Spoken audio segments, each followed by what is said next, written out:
you can, if you're not otherwise distracted with technical. I just barely set us up with frames, and I might as well put our little portraits in place while we talk All about right. this. So there is Bani. What's that? Enya. Enya. Ah, Yeah, because if we're going to do music on this channel, we're going to have to infuse it into the channel, not take it in through your mic. yeah, that's a good point.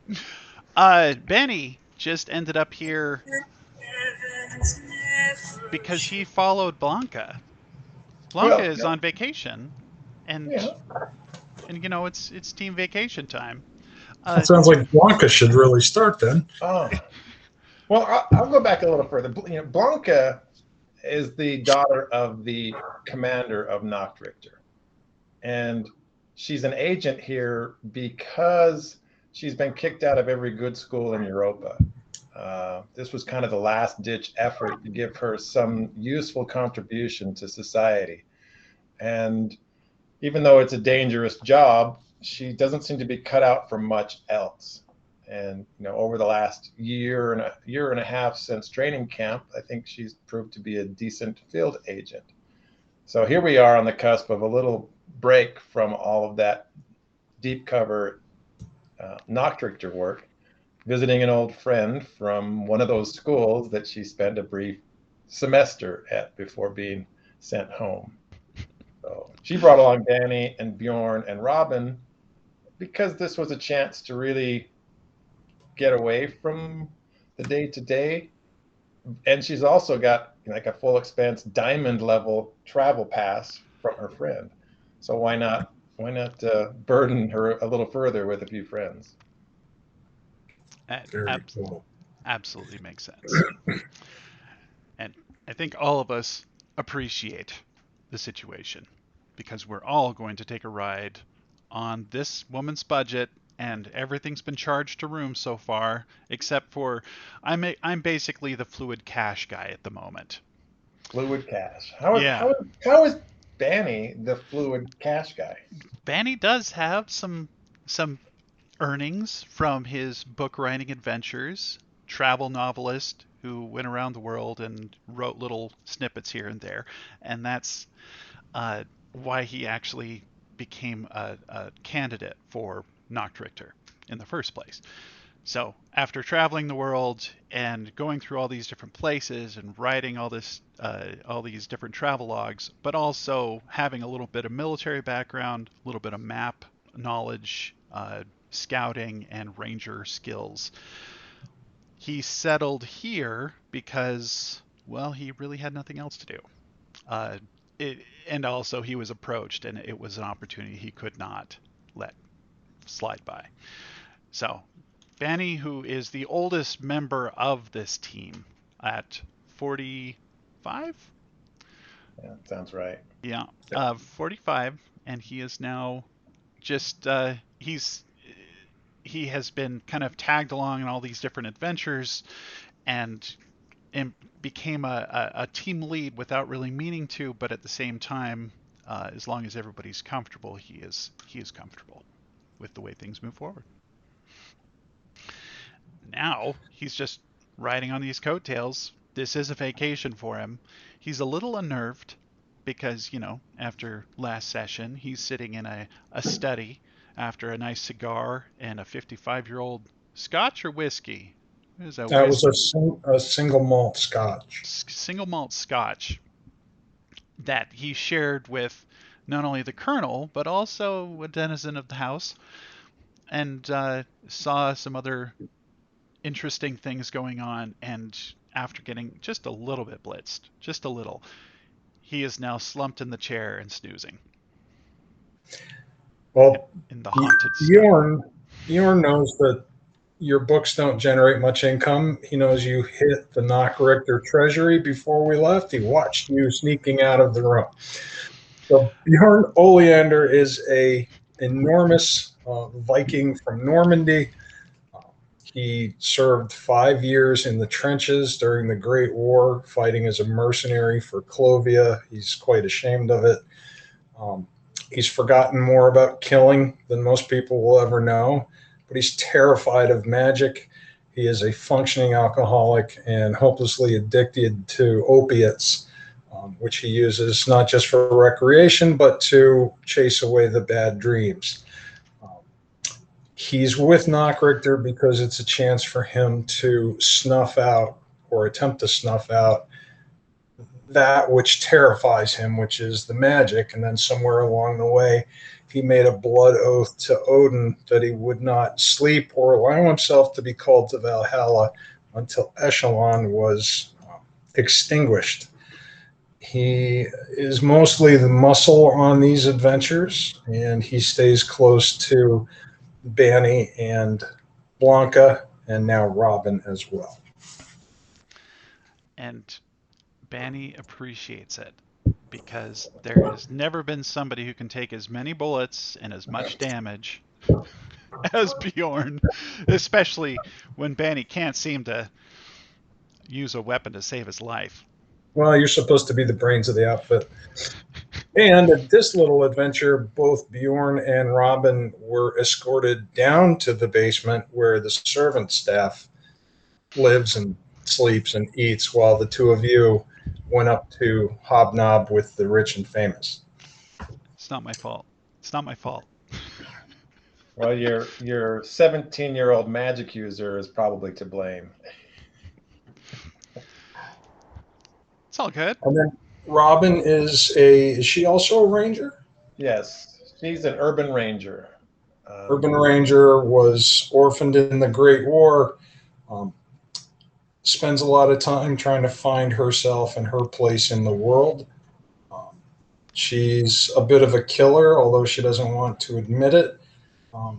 She roommates with Blanka. She struggles with really finding out who she is. She's along on this trip right now being treated like a servant, which doesn't quite fit with the way she likes to see herself. Yeah. Her level of physical maturity is something that intimidates Blanka, but her emotional maturity doesn't even come close to matching her outward expression. So in that way, Blanka and Robyn are almost polar opposites. So curvy, pretty, and dumb puts her right in Bjorn's wheelhouse. But he hasn't completed that conquest yet. Curvy, pretty, and vulnerable. Let's say Vulnerable. that. No, he'll take dumb over vulnerable anytime. That's absolutely. I mean, with him, almost everybody is vulnerable. That's a good point. Bani's gonna have to watch his back. So when we last left, Blanka, you had gone to sleep after a weird and chilly meeting with the family here in the house. You spotted a couple of alcoholics, a couple of playboys, some emotionally banged up folks, the ice queen, and the husband with no chin and the boring stories. You spent a bit of time with Constance. She begged you to stay in her room with her, which you did. You found something very foul underneath her bed. It looked like a frying pan full of feces with dog or cat hair in it. You threw it out into the hall, jumped into your jammies, and the two of you spent the night in the room. Your night passed very quietly. You did manage to get some sleep. That was a lot of traveling you guys did, and you were exhausted. Nothing disturbed your sleep. You were reminded that Constance is a light snorer, which after those 2 days that you had nothing got in the way of your sleeping. There were no creatures in your room, no weird noises. It was a nice, peaceful night. And you are awakened to the sound of a small bell tinkling somewhere above and behind the canopy bed. You quickly remember that that's the subtle way that the servants get the house members up at a predetermined time. Early morning light coming through the gauzy windows. In the study, Roll a perception, Bani. You got it. While he's rolling, have I had my 8 hours of sleep, or do I need more rest? Oh, you did. Yep. It's about 8 a.m. You definitely got your 8 hours. All right. If there's time, I'll awake and start studying my spells. I know Constance has seen this in the past, so I don't hide it from her. And she's a slow starter. She moans and groans and has to stretch and tinkle and primp herself in the mirror and then anguish over what she's going to wear. So you have plenty of time to study. Where are you dressing in your tweeds and boots and leather? I'll observe what Constance does for her attire and then make a decision based on that. She is in a floor-length, puffy white dress with an enormous pink sash tied in a huge bow in the back, with a matching hair ribbon. That's not going to happen. I'll go to my luggage. It was brought up to the room, correct? Oh, yes. It was brought up, it was unpacked, and it is in a dresser. Does Constance have someone to dress her in the morning, or is she more self-sufficient? She tends to be a little bit more self-sufficient, or at least this morning she is. All right. I'll help her get dressed because she probably needs somebody to tug on those strings, and then she does tell you that she wasn't allowed to bring her lady's maid from London, and Mama assured her that she would be able to use the lady's maid here in the house, but it seems that there's only one lady's maid, and she's always taking care of Grandmama. Couldn't you just? Knowing the duties that were performed for me growing up, I will assist her and let her return the favor. She tells you that you can have your pick of her closet. The two of you are very similar in size. She just fills it out a little bit better than you do. Yeah. Wince a little, but yeah, you're never far from noticing that she's curvaceous as well as flawlessly beautiful. But you console yourself with the fact that you have a brain in your head. Mm-hmm. You're not going to spend your life enslaved to a man who will cheat on you at every turn. It's just the subtle reminders. Just the. Does this make my bosoms climb out of my dress enough, Blanka? Bani, how was your perception roll? It was ridiculously high. I rolled a 20, so it's a 35. So, good Lord. Yeah.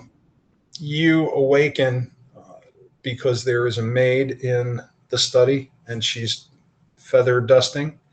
And with your great perception roll, you're able to look down and notice it before you try to stand. Your shoes have been tied together.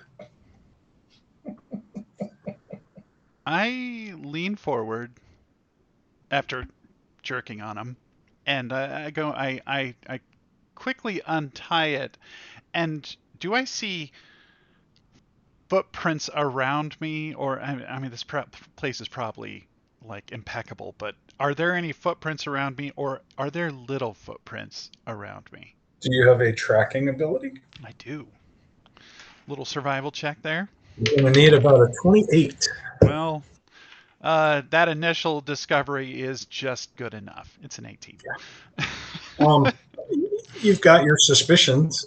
You didn't tie your shoes together, and the maid probably didn't. Yeah, I probably would have heard that or have been awoken by that. Well, I deal with what I do. While you're untying and retying your shoes, she notices you, curtsies, and wishes you a very good morning, and tells you that the breakfast room's on the second floor. I don't know why I sound like a Swede. Hang on, I gotta get into my get my Irish on. Calibrate. Breakfast room's on the second floor. They'll be serving any time now. Excellent, thank you. Good morning to you, sir. How's your head? Yeah, a fortitude check on that one. Yeah. Oh, not bad. It went smooth. Well, it was really good booze. It was a Yeah, I wish I'd gotten that on the track scale, 31. Yeah, you didn't, and you didn't go on an abusive bender, but you could probably imbibe more of that stuff than you could your standard Bjorn fare. Probably. It is the remainder of that bottle is actually sitting in my satchel right now, which sloshing brown liquid. Good times. Now, Benny, Now you're Eddie Murphy.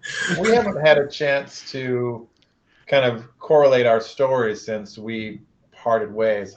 I've gotten really no inkling about the little people or your interactions or anything. Are you messaging him, or We did that have wear it off? between us, but I burned it at the very end. You asked me about the stuff under the bed right at You're the right. end. So And we're incommunicado at the we moment. have nothing right now. But Constance tells you it's time for breakfast, and it's just down the hallway on this floor. I can't bring myself to dress in that frilly house fashion that she's mustered. I'll find something more practical, more like a day of riding horses. You're probably dressed for riding, hunting, that type of thing. Mm. But you see that in there she's got outfits for tennis, outfits for golf, outfits for attending horse races and polo, and she's got something for everything. And then, of course, you do see several sets of fox hunting gear with the classic red jackets and the helmets and the boots and the puffy pants, which I don't know what they're called, but she says, "Oh, put on whatever you want. Whatever you choose will be just fine. I'm famished. I'm so glad I was able to get a good night's sleep last night. Oh, dearest Blanka, thank you so much for coming. I'm rescued." Smile. Take her by the hand and pull her out towards the hallway after we're dressed and ready to go, and head towards the breakfast area. Kind of let her indicate where we're headed to, because I really don't know. She leads. You see a lot more servants moving about than you did when you arrived last night. All of them avert their eyes and give you a head nod as you pass them.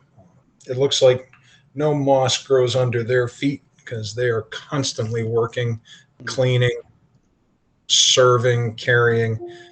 It is not terribly far from her bedroom to the breakfast room.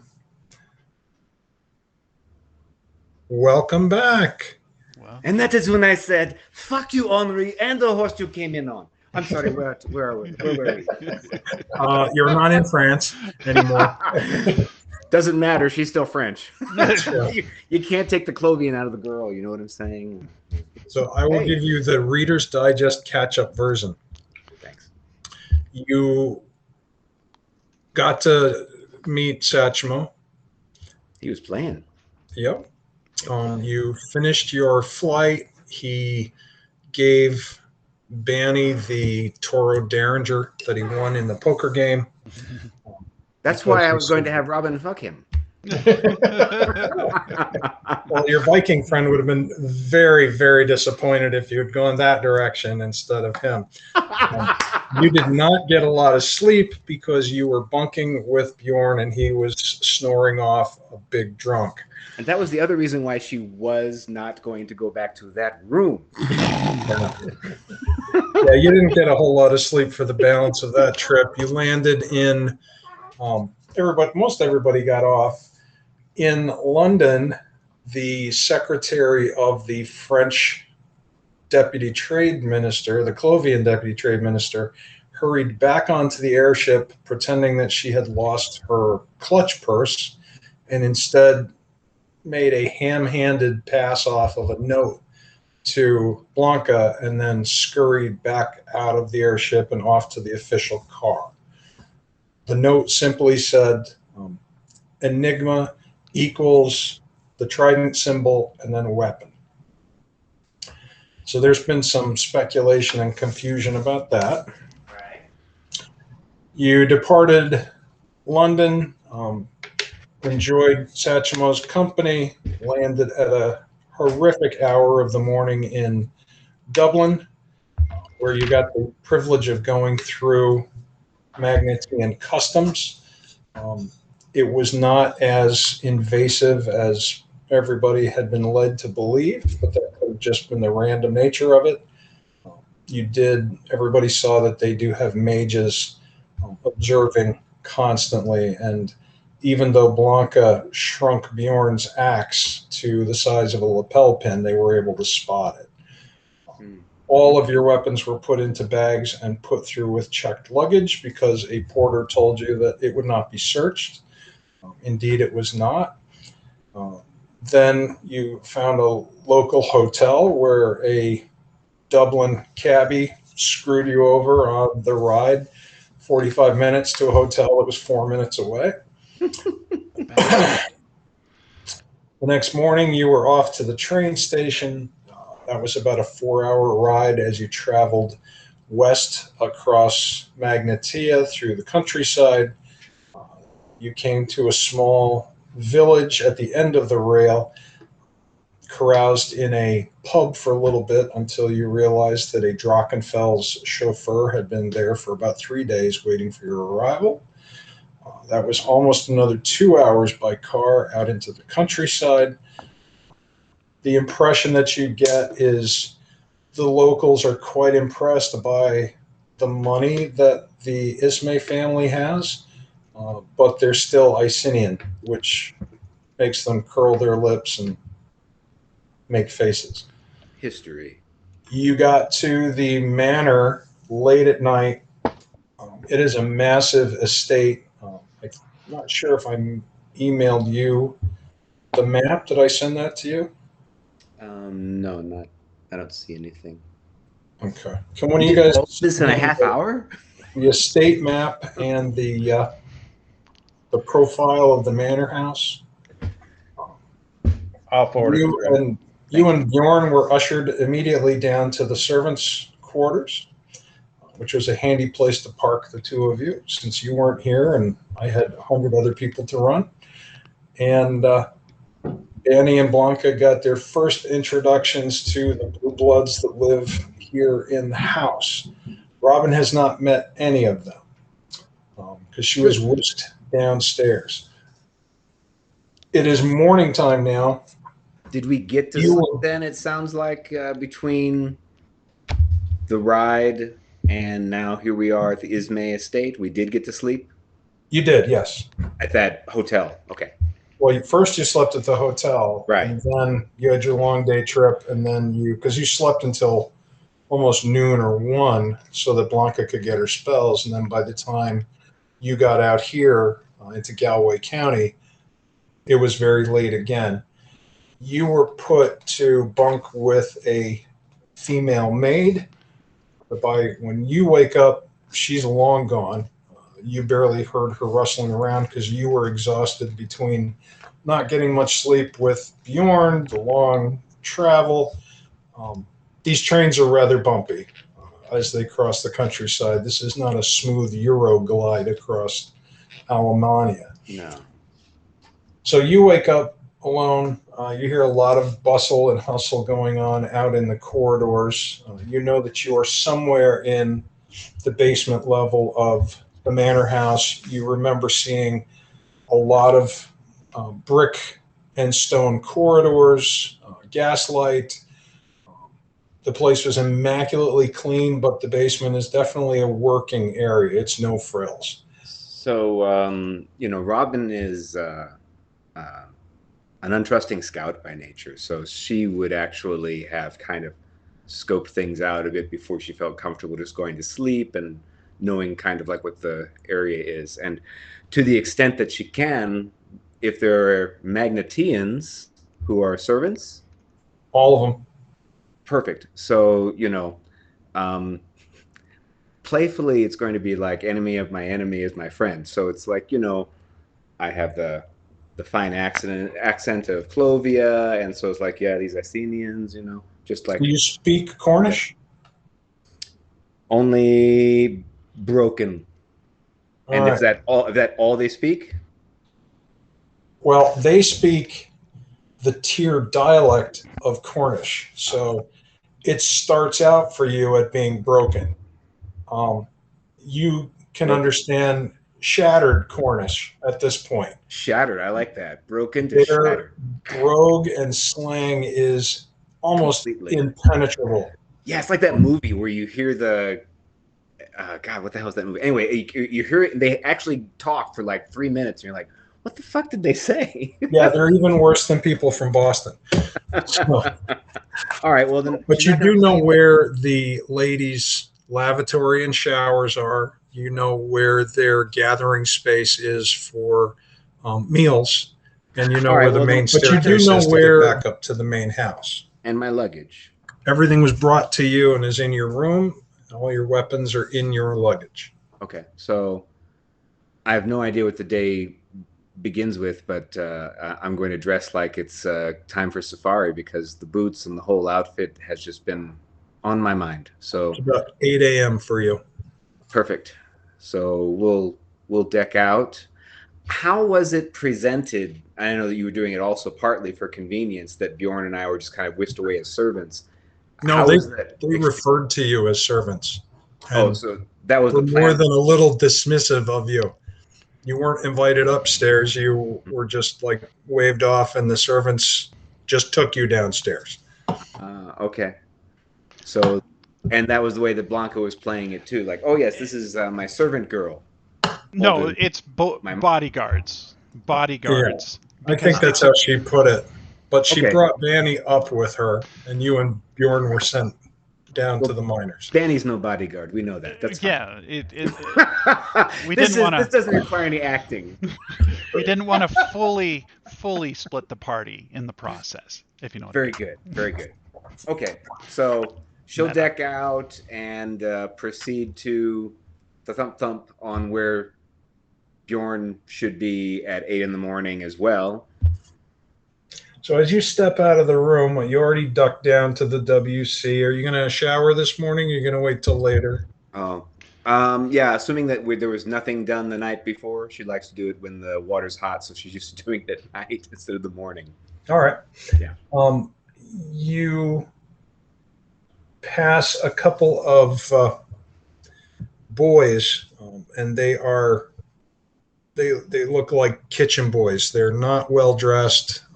They're pretty dirty and greasy. They probably don't spend a lot of time up in the manor house, but they're sweeping. They both give you a nod, even though the other servants in the hallways, they give you a pleasant good morning, but they make eye contact. They're not ducking their heads. They're not looking away. And you do come across an older woman in a black dress. Give deference to her with a head nod, being an older woman. She still looks like she is a servant. Mm-hmm. Head nod. But the other people give her deference when they see her. She warmly introduces herself as Mrs. Pierce. She is the head housekeeper. I trust your accommodations were comfortable last night. And she's speaking in shattered Cornish, as far as that's what you're hearing. Right. So I'm going to translate. She looks up for a moment. Slept well. Thank you. Since it's shattered Cornish, an intelligence is the roll that you would make for that? Just to hear. At a -4. That was nice. No. You got a 51? No. Yeah, that'd be great. Woo! Baby. No, it's actually +2. 7, lucky 7. You got a 7. I'm sorry. She didn't ask if you slept well. She wanted to know if you parked your donkey under the well and slept in a box of Cornish dirt. As I have learned in the past, I smile and nod. You smile and nod. She mutters something else and gestures down the hallway. And she smiles at you. I'll walk that way. I smile at her. At least I think I heard Pierce. Yeah, you're pretty sure you heard Pierce, but you're not sure if that's her name or something that they're going to do to you later. Right. Not positive there. Yeah. But you do smell food, Okay. Mm-hmm. and That's where and Bjorn is going to be. coffee. Okay. You make your way past numerous doorways. The kitchen doors are open, and that is a busy, steamy room with people hustling and bustling. Quite a few trays of food come out, expertly duck around you, make their way down the hall to a stone spiral stair, and they disappear up the stairway. You find the staff room, which is a long table lined with chairs, counters at one end, and it looks like this is where the staff takes their breaks, where they eat their meals. And Bjorn is there, and what is Bjorn doing? I think we know what he's doing. He is tucking into a meal. Right. Tucking into a meal of bread, stew, eggs, and what looks like shepherd's pie. He is packing it in. It smells great, and the coffee smells great as well. Good. And I see the source of all of this. There are no servants in here other than a young girl who looks like she works in the kitchens. She's probably 13, 14. She is kind of standing by nervously, waiting to refill the Viking's coffee cup, bring him more bread, anything that he needs. And he's just grunting and shoveling it in, and he gives you a bit of a wave and bangs his coffee cup on the table and holds it up for the girl, and she zips over with a pot. Sure, His she's beard is terrified. She's beard is terrified. covered in crumbs and gravy and peas and chunks of carrot. Robyn does not really, she cannot withhold herself. She just starts smiling and he mumbles something at you that could also be shattered Cornish, but it's because his mouth is full of shepherd's pie. And he gestures to the seat across from him. Oh, she grabs it and sits down with a smile on her face, points to the shepherd's pie, points to herself, to the girl, like, me? Jabba, jabba, jabba, jabba, and she leaves. Yabba, yabba, jabba, yabba. Why am I here? Hey, how are you doing? Bjorn informs you that they're a little slow, but if you just point and speak your own language slowly enough, they seem to understand. Okay. Well, hopefully, me. That should work. The girl does come back with a plate, a table setting. I will say that I speak universal languages because I'm from Gonf, and every language is spoken there in the city of embassies. Even that. You do notice that there has been no offer or hint of tea whatsoever. Bullshit. Well, upstairs. Oh, yeah. Bani, you've been directed to go upstairs, and the breakfast room is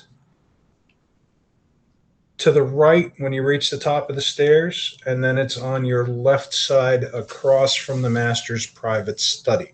If you go too far down the hallway, you'll reach his bedroom. He may even still be there, she tells you. That's fine. I'll follow the smells at this point. I will wander through the house, and actually, before I step away from her, my bags, I don't know exactly where they landed. She curtsies and asks, shall I call a footman for you? He can show it to your room. Please.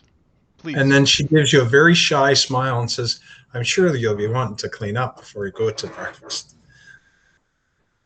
I look at my clothes and that would be a good thing. Please have an orange creamsicle for dessert. Yes. Thank you. She curtsies, smiles, and goes back to work. I do look at my clothes. Do I look that ruffled? Probably. Well, you slept in your suit after a night of hard drinking and cigars. You're probably kind of fragrant. She presses a button and a red liveried footman materializes from the main hallway. And can I help you, sir? Can you take me to my room? At once, sir. Please follow me.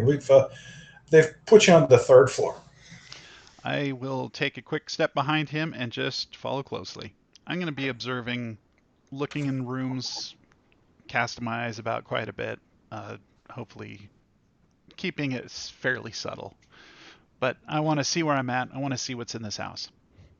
What you see from this point, there are a pair of double doors open in the wall flanking the hearth that were not open before.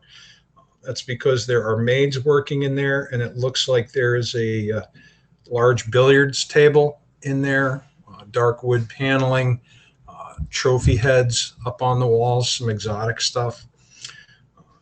He leads you out of the study. This is a new footman, so he shows you where the WC is. He says the salon is to the right. He takes you over to the grand staircase where you were first received. He tells you that the dining room for the evening meal is straight ahead, but anyone can guide you there. We will be going to the 3rd floor. Takes you up to the 3rd floor where there are rowdy children playing. A 4-year-old and a 2-year-old being chased by a harried nanny. A boy that's 4 and a little girl that's 2. They're screeching and playing tag in the corridor, and the 2-year-old runs right up to you and stomps on your foot with her little heel as hard as she can, and it doesn't feel good. You might even let out a little peep there. And then she giggles and off she runs. Okay, well, I bite it back. I'm begging your pardon, sir. This comes from the nanny as she continues to try to herd cats in the hallway. The footman has clearly seen all this shenanigans before. We use that word shenanigans because you're in Magnetia.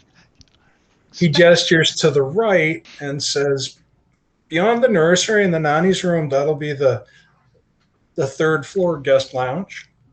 You can relax there at any time, sir. It has everything that you could ever wish, and it's always attended. But your room is just around the corner here. Off to the left, that room is the steam bath, should you require one or wish to partake. And here's your door right here, sir. Okay. He opens it. It's a moderate-sized bedroom. It's very well appointed. It does not have an outside window. So this is clearly not for the top of the line guests. Yeah. But I do it's still better than where you live at home. Oh. Not and all much. Of your bags are in here open and empty. Okay. Those were the checked bags too. Oh, great. I do a quick head nod as I see my bags emptied, and I make haste, move in there, nod, wave, shut the door behind me, and start looking through my stuff, because this is why I don't like turn down service. It's why I don't like people unpacking my things. It creeps me out too. Yeah. You find all of your clothes have been put away in the drawers of a wardrobe because you didn't bring a whole lot with you. Inside the wardrobe are the more sensitive things. Your rifle, your holster with your pistol in it, any weapon that you weren't carrying with you at the time of customs is laid out very neatly in here. Yeah, I put everything in there. So the Derringer and my tessimeter is in there too, because I packed it.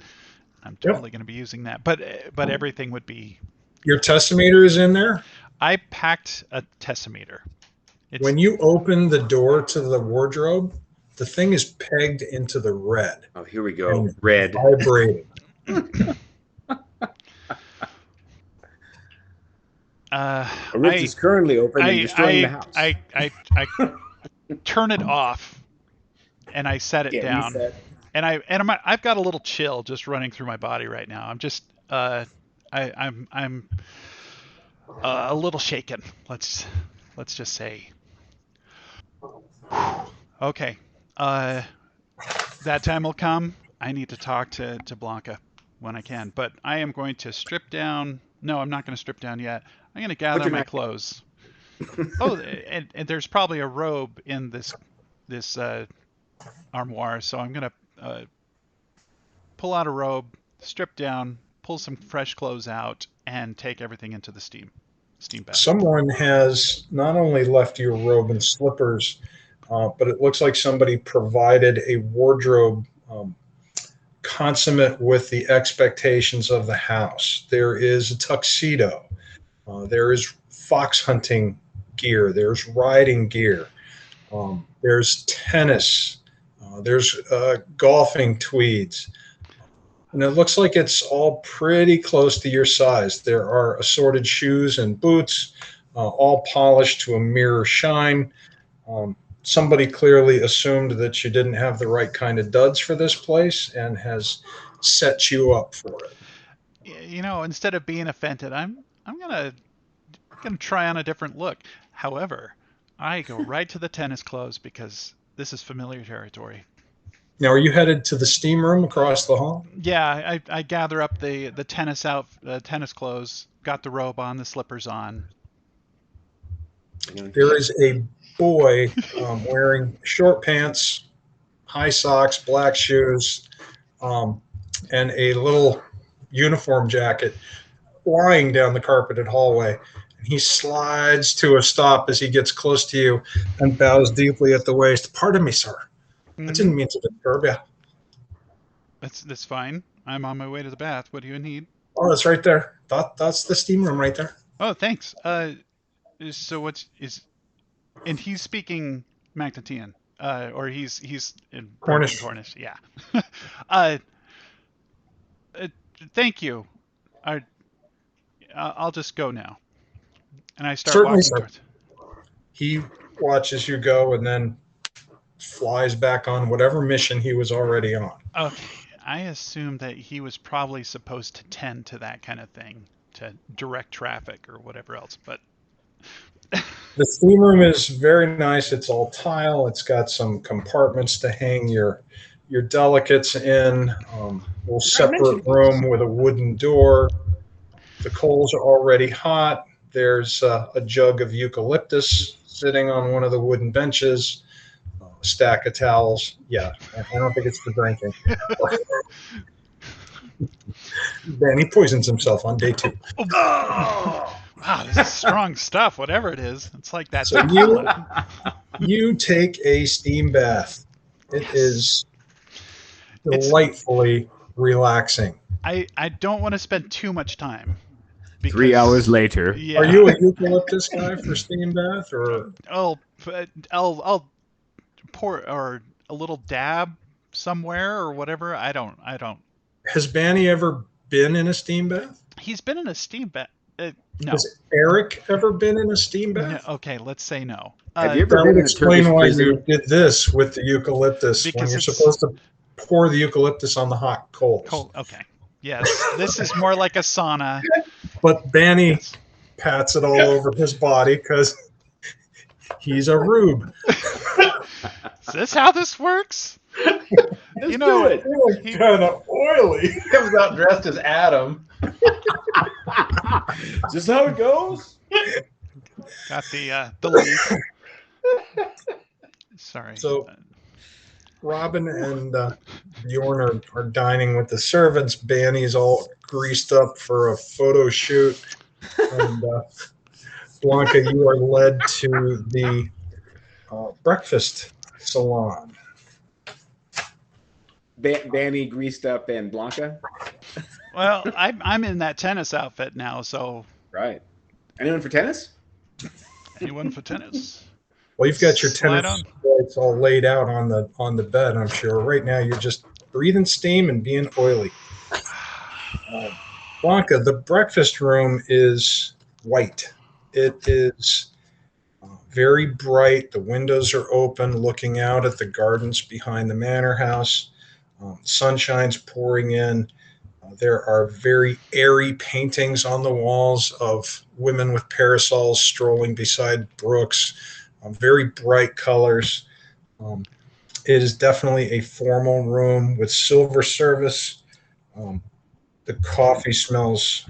I'm sorry, you do not smell coffee. You smell tea and see teapots.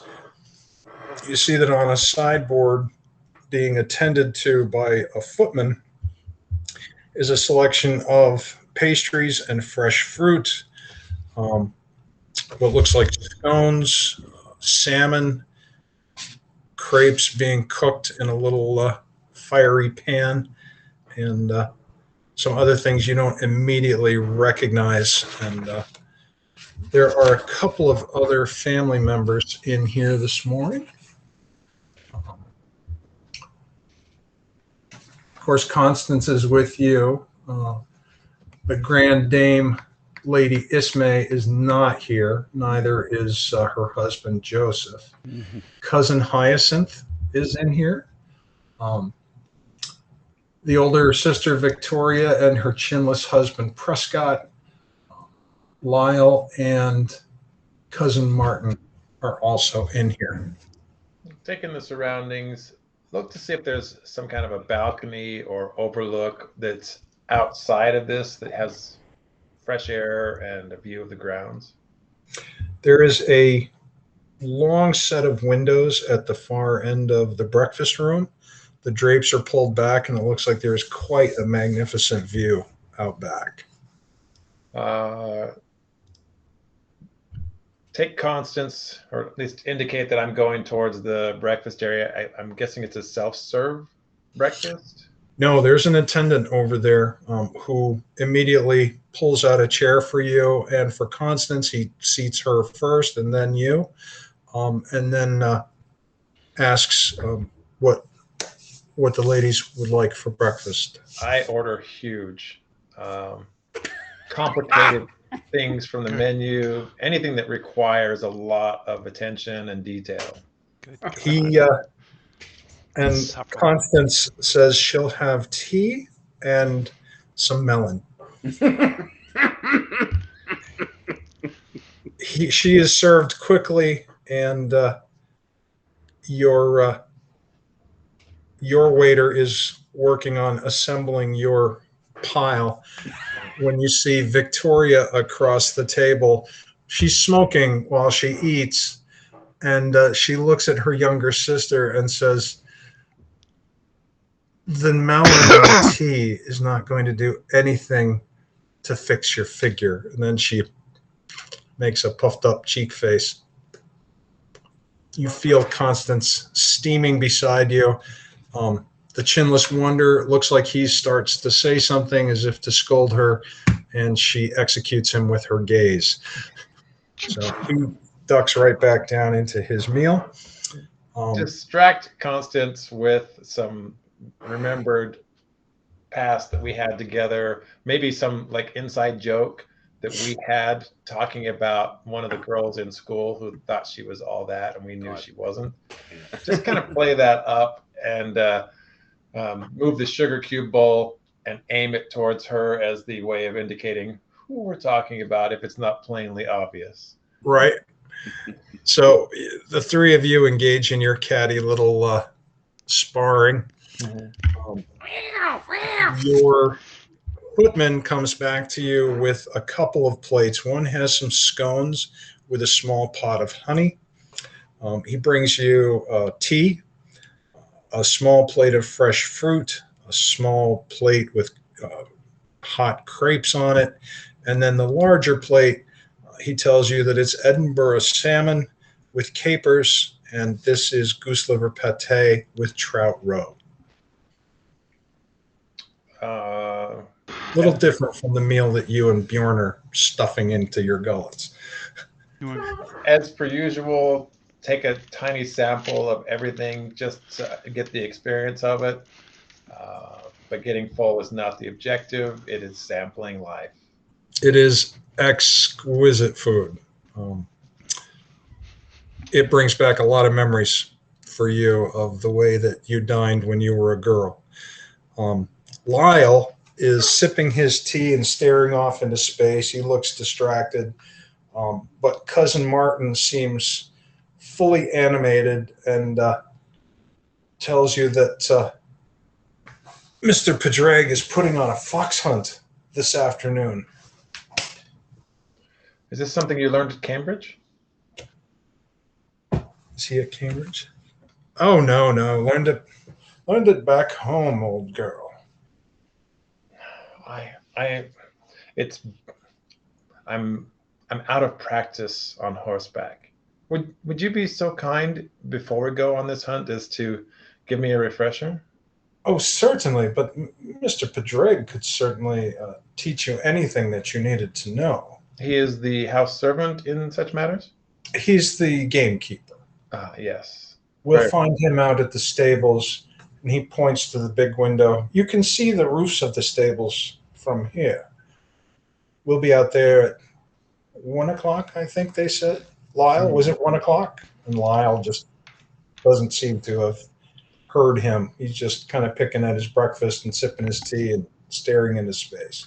Using my fork, kind of mull around through the salmon and capers and just idly bring up,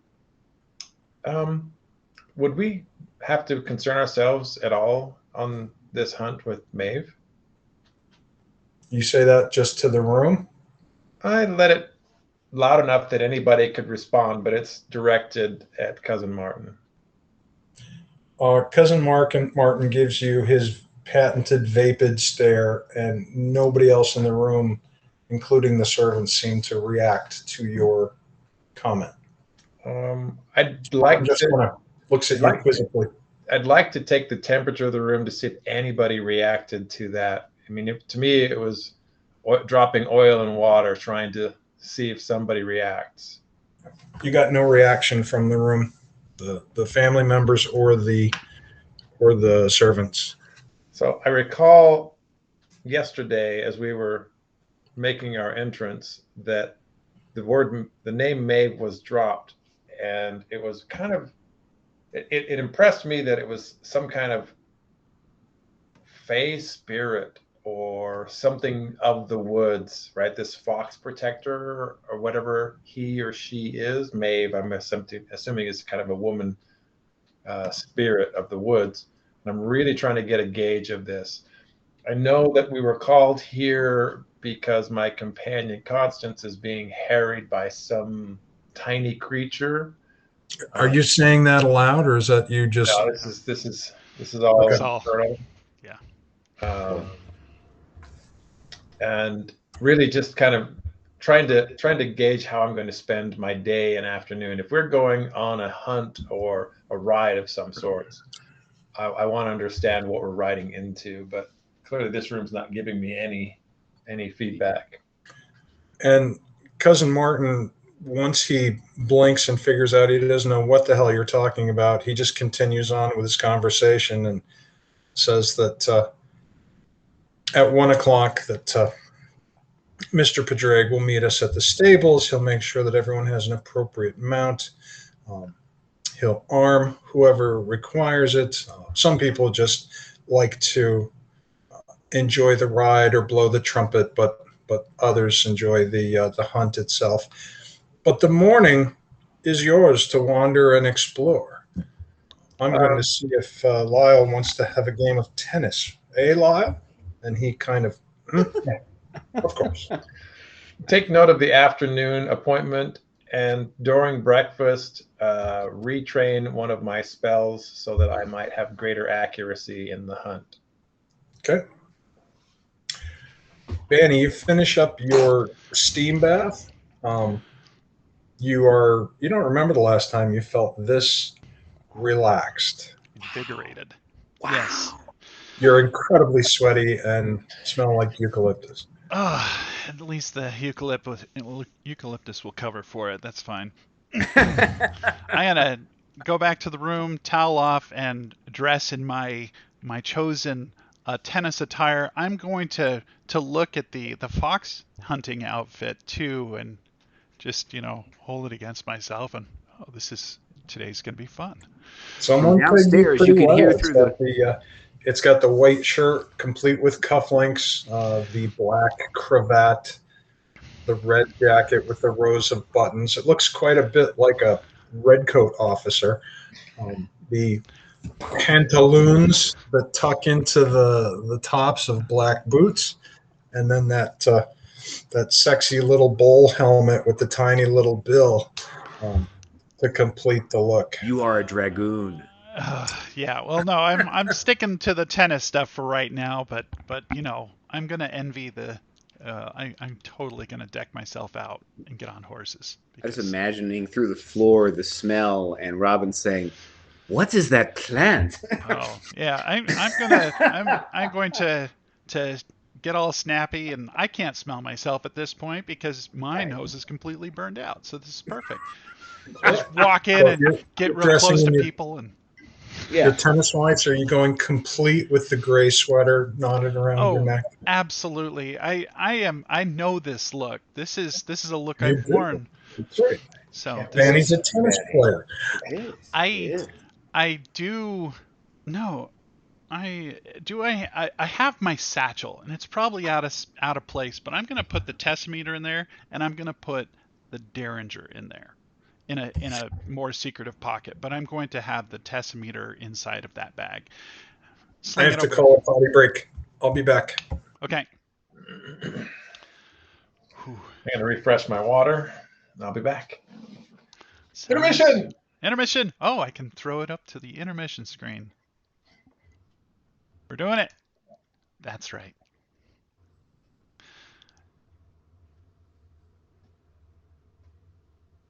We'll take a brief moment and be back shortly.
Are all four of us?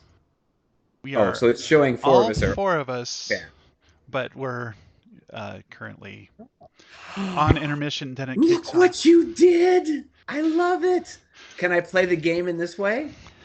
You can actually. You can. But. Oh, there's a serious delay. There is a serious delay. So bad delay. But I love the fact I can see each one of the characters. Yes. So that's one of the fun That's things. We just set up the whole Liquid. screen. So who's the fifth viewer? There's 5 people now. Oh, it's live streaming. So there are people randomly watching us.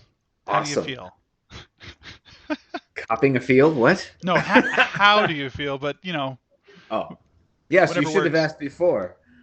I did not sign my consent form. I do not know what you're doing. Oh my. Oh, you're merching out too. Look at that. I'm merching out. That's right, since we're on the stream. Yeah, I guess I Yeah. we're I love it. It's actually Oh, you really have nice fabric. Yeah, you have okay. Is that the Heather That's- one? I think her name is Heather. I'm not sure. Yes. Yeah, that's the gray one, right? Heather, right? Yeah, Heather. With the black. I like that look better. It is better because this is black and it shows up better on that shirt. So because the back is perfect, but Yes. the front, this thing right here, we would have to have a lighter one. Yeah.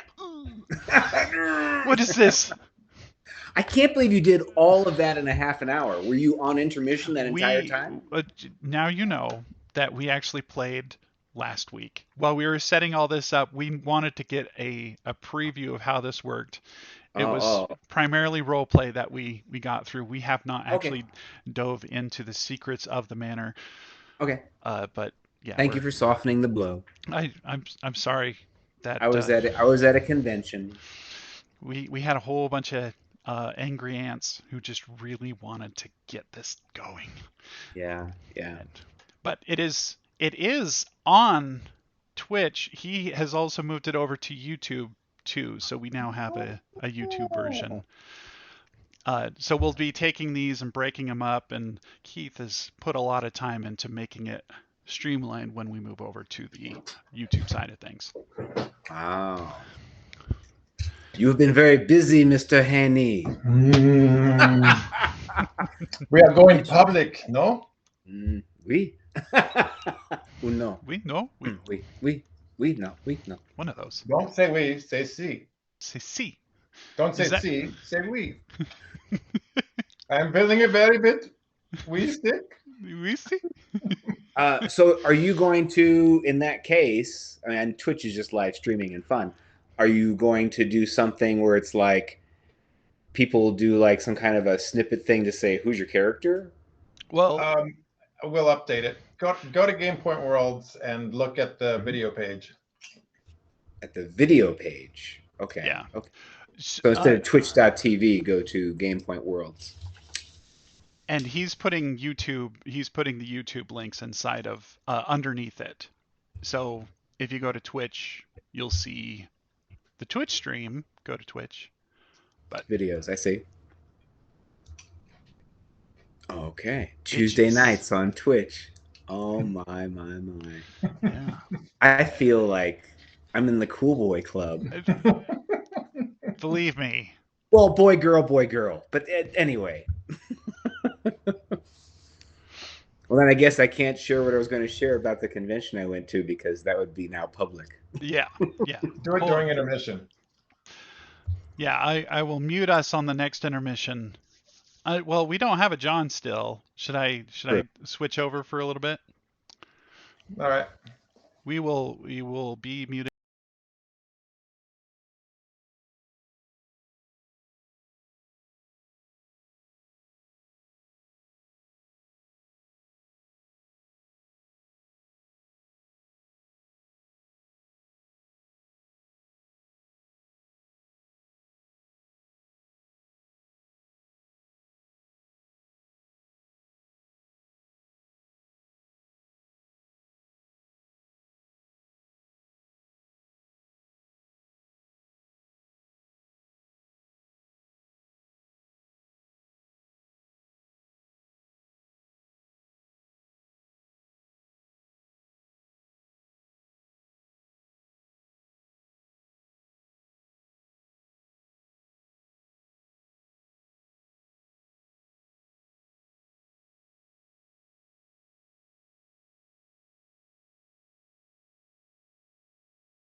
But what was funny about said convention is that it actually made me think a lot of Gen Con. Because they're basically different cliques and interests, right? So you got the people who like Catan, you have the people who like, vampire or real role playing or whatever. That is what they were doing in their own way. I even saw a couple of furries. It's like they're everywhere. Remember when we were at Gen Con and I was headed to breakfast early in the morning, and ahead of me was somebody dressed as Eris from Final Fantasy VII. Oh yes. I'm like, wow, she is smoking hot. Yeah, and then caught up to her, turned around, it was totally a dude. Yeah. I'm like, he is smoking hot. And you are not from Thailand. But let me think. Oh, but I remember that I met Link at Gen Con 50. Mm-hmm. She was a really cute cosplayer girl. I guess for the height. I mean, whatever. She just wanted to play a female version of Link or whatever. It's like, very nice. Very nice. Exactly. If I had an elf thing, I'm just saying. Okay, who doesn't have an elf thing? We're all here for our own reasons. That's right. One reason or another brings us here.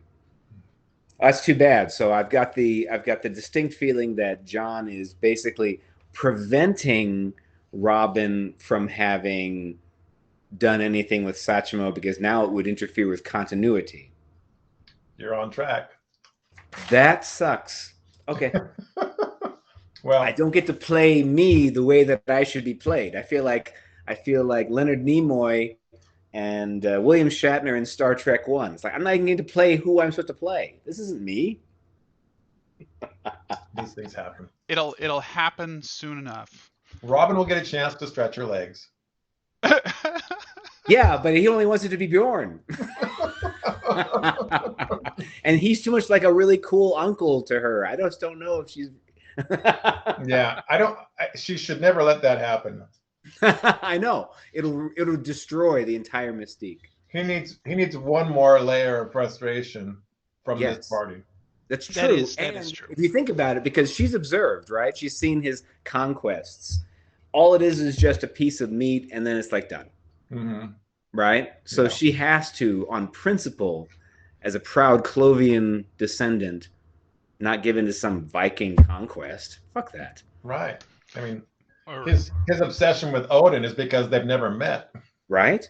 Well, what he doesn't realize is that she's actually a Valkyrie, and Odin has sent her to determine whether he is of worthy nature to be... Oh, hi! How's it going? Yeah, I don't think you should be blaspheming that way, or giant crow will come down, pick out your eyes, and take you down to the dark place. And I will laugh and laugh and laugh. It was a dream. It's true. You do notice that at breakfast, Bjorn is wearing his overcoat. He has his war axe leaning against the table, and he's looking especially bulky. Oh, yes. And Bjorn notices that she is in, like, we're going on the fox hunt now because she loves that outfit the best, with the boots and the light coat and the whole thing, and double packing. She has Papa on the... Did she get the dream house and the Corvette, too? Oh, yes. She is so in her zone right now. Are you armed? That's Robyn? what I'm saying. She comes in, she's packing. Okay. I'm actually thinking that when the bags were checked and the magical gun last light went into it, that was very scary for her. Yeah, and I think I role played that moment and just played her as a whiny little bitch. So I think I nailed it.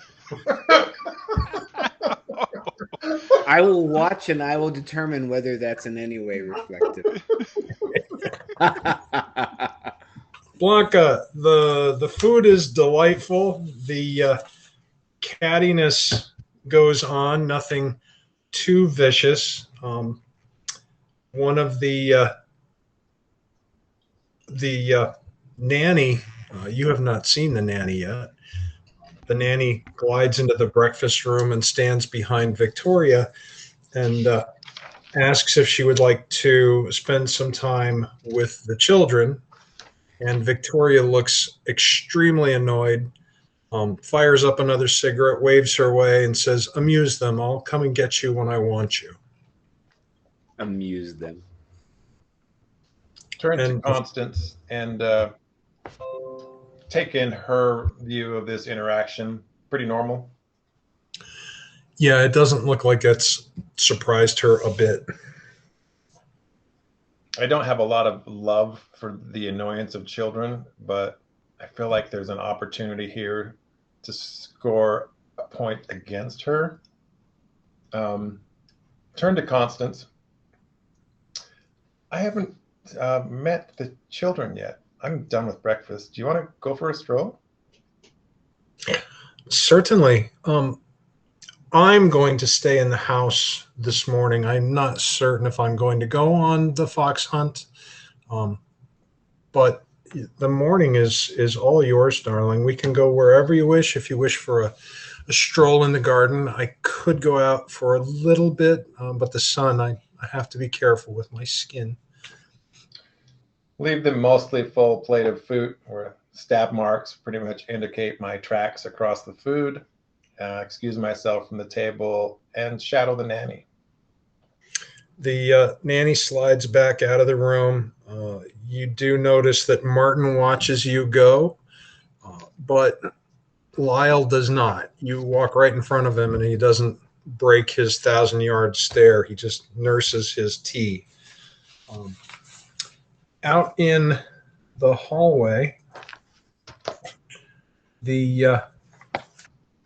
you can hear the thumping going on upstairs, because you're not far from the grand staircase. Mm-hmm. And you hear two children singing what sounds like a nursery rhyme. They sing, "Is the attic whispering? Are we safe below? Do you think he's listening? Is that his shadow? Do you hear him waking up above the stairs? Do you hear him weeping? Is he really there? Can you say I'm speaking? Are you saying not? Is it you who's weeping? Is it you he's caught?" And then there's just all kinds of giggling going back and forth between the two of them. Do I know how old these kids are? 4 and 2. I've seen them already. No, you have not. There was If a you mention. follow the nanny up to the 3rd floor, Mm-hmm. then you will encounter the two children. You're probably going to want to know their names, and I will try to get that for you. I will exercise discretion as I follow and use some of my stealth abilities to just hang back. I don't want to be observed just yet. I'll present myself later. The nanny told you that Thomas is the 4-year-old, Abigail is 2, and Lily Ismay is 4 months. She's still up in the nursery. Shush, children, you're going to wake your sister, which just makes them louder. Constance hangs back with you and just kind of looks at you in a questioning way. Do you want to meet my niece and nephew? It's an interesting song they're singing. I'm not familiar with that limerick. I don't pay attention to foolishness like that. They're always singing and babbling and carrying on the way children do. Abigail has got a lovely singing voice. Is she trained? I don't know if her mother's trained her or begun to train. She is only 2.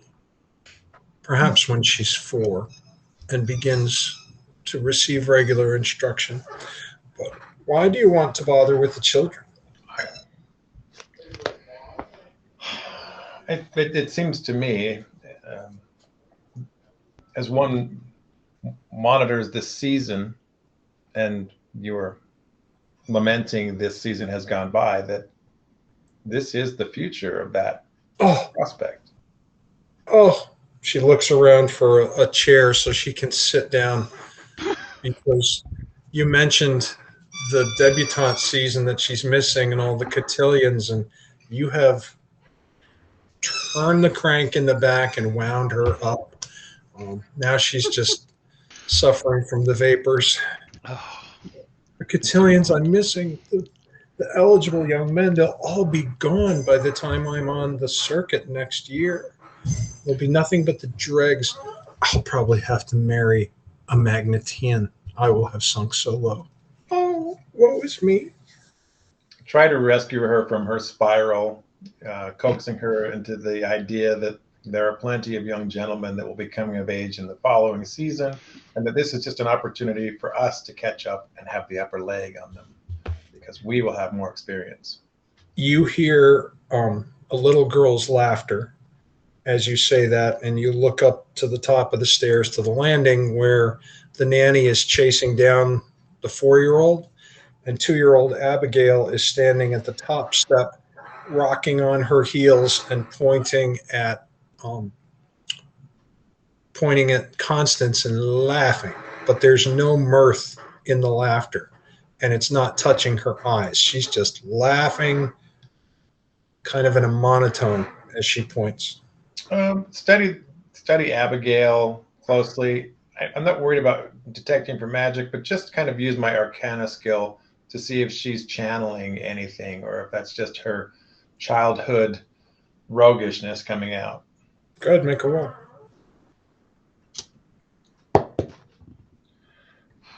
Middle of the road. 27.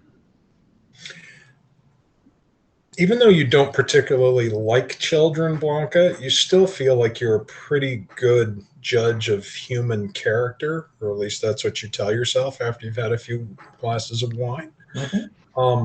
You're not getting anything from her other than it just seems a little bit unusual. The laughter doesn't seem to be matching her facial expression. Does she seem manic or mentally off in any way? She seems stone-faced while she's pointing and laughing. And then she whirls around in a little swirl of silks and chases after her brother. Grab at the air in front of me, detect magic. Go ahead. Oh, you cast a spell. I'm sorry. I'm waiting for a roll. You detect no magic. Turn to Constance. Is she always so cheerful? Who? Abigail. Abigail. I Oh, beat myself up for even asking the question. You're remembering that these people, these kind of people, do not raise their own children. Nannies, nursemaids, teachers, governesses. They got rid of Blanka too. Yeah. Remembering my own outbursts, trying to get the attention of a mother who was distracted and the servants that were blocking me from seeing her. Yeah, you were prettied up and paraded when it was socially necessary. And other than that, children are to be seen and not heard. Turn to Constance. My friend, Bani. Do you know where I might find him? I'm certain that one of the footmen will know, or perhaps you could ask Buttons. Buttons? Who's Buttons? It's the boy that runs around the house doing errands. He's in uniform. You can't miss him. I'll catch up with you. I have to go lay down. Relieve her of my company. She totters back down to the second floor, holding the banister as if she could just plunge to her death at any moment, and staggers off to her quarters. You hear the muffled thumping and thundering of children further off down the hallway. Yeah, it's not the right time for this. I'm going to go find When you're on the landing between the second and third floor, that's about the time when you see a man in tennis whites with a sweater tied around his neck jauntily trot up to the top of the stairs and Smelling of eucalyptus. Sees you. Oh, he does. He smells very strongly of eucalyptus. He's looking proud as a male peacock in mating season. Doing my best to suppress the spoon and a half of salmon that has gotten into me at breakfast from He coming out. didn't realize that his legs were quite so slender or quite so white.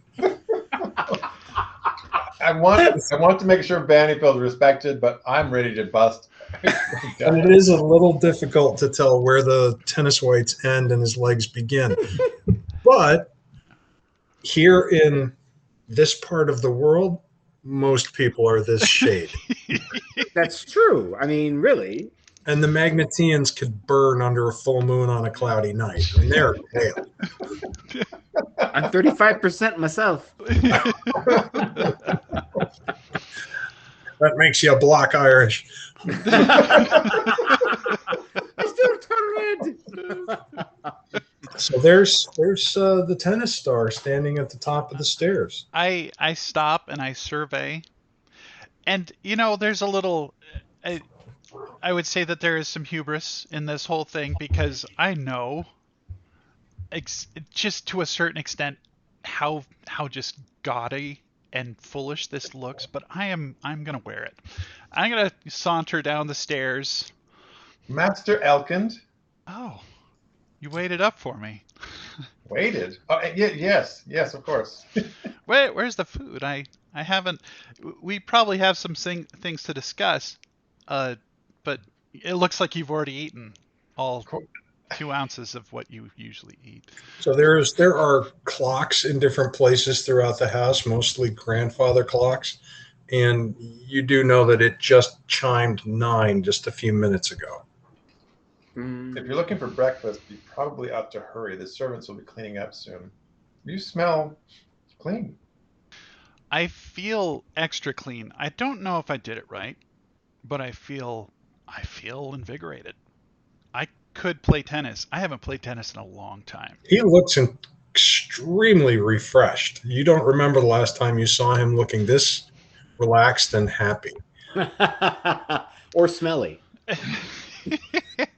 Well, would you join me for breakfast, even if you've eaten? I struggle to remember his ex-wife's name. Madeline? Margaret? You see her searching for a name, and maybe because you and I both read lips, you pick it up. It's like, what are you going for? What are you going for? I'm sorry, I'm just. Come on, let's go eat. I do a little huff, and I have my bag, my satchel. I'm holding it close, and I walk towards where I can smell the food. If I can still smell anything. Have you heard anything from Bjorn or Robyn? Did we bring them? Yeah, exactly. Did they come? We might need to find them. I don't know. I just found my room just moments ago. Grab something to go. Let's go find them. I don't feel comfortable being apart for this long. They should at least be brought up to speed. Anyway, how's your room? I pat the satchel, then I reach my hand into the satchel and I pull it out, and I just click the button unconsciously on the tessimeter and let it flash red and let it go and set it back in the satchel. Does it react when he pushes it? Flash red. It snaps over to the red side and pegs. We have a problem. But I'll go get something to eat. Should I just... I'm not even sure you'll eat it. It'll just pass through you into the spirit world. Hey, we could stumble through a hole at any point in time, so let's not talk about that just yet. You identify the entrance to the breakfast room because that's where 2 footmen pushing rolling carts heaped with dishes, silverware, cups, glasses, bowls, etc., come sailing out of that room and stop, make their manners, and then push on by you. Yeah, headed toward the far end of the corridor. I will step to the side, let them do their business. So let me go pick something up. Is there anything just loose around there so I don't have to wait? The breakfast room is empty. There are no people in here anymore. There are no servants in here anymore. It looks like it's already been cleaned, wiped down. There's the smell of salmon and pastries in the air, the smell of hot scones. That would have been so good. The smell is as close as you get to food in this room at this point. I'm surprised you can smell anything with eucalyptus. Well, bacon always pervades. I turn and I look at Blanka and I say, "You just interrupted me. I was just here. They just moved. There's got to be coffee somewhere in this place." They've got wonderful tea. You might find coffee in the servants' quarters. Oh, well, for a good cup of coffee, I'll go anywhere. Well, we were looking for our downstairs friends anyway. They're going to be down that way. Let's find where it is. But maybe we can get you some scraps in the kitchen. I'm sure that they only have scraps in there. So let's talk. While we walk, I look around for any ears that might be eavesdropping. Where did they put you up? 3rd floor. It's a nice place. Don't expect, anything nearly as gaudy as my apartment, considering.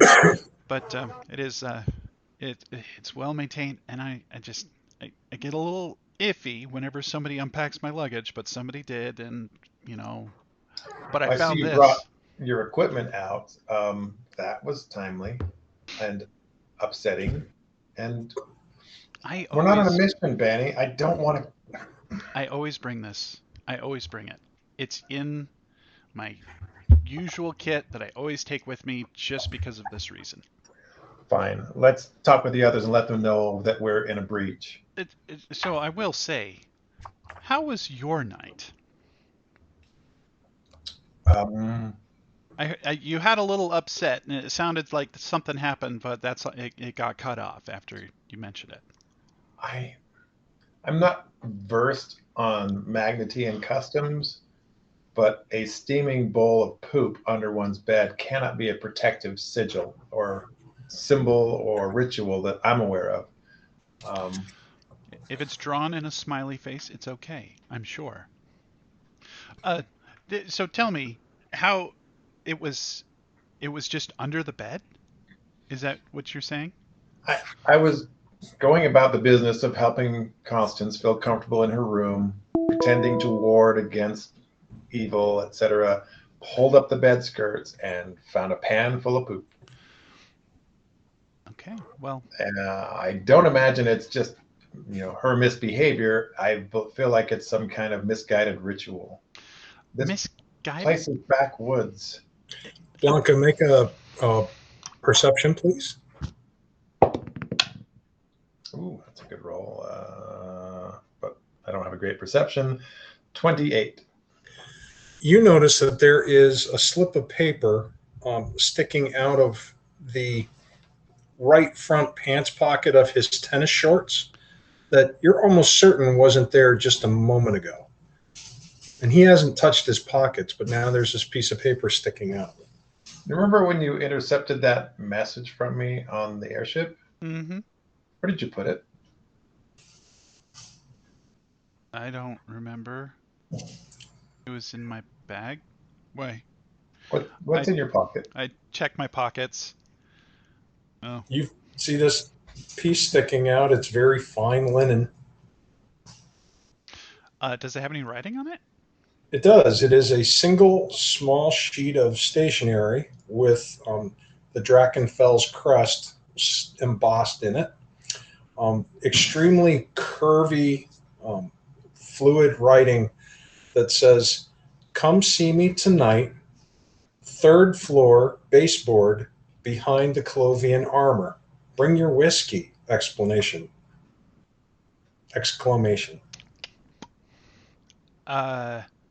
Business That card? is a sound effect. I just get a wide smile on my face.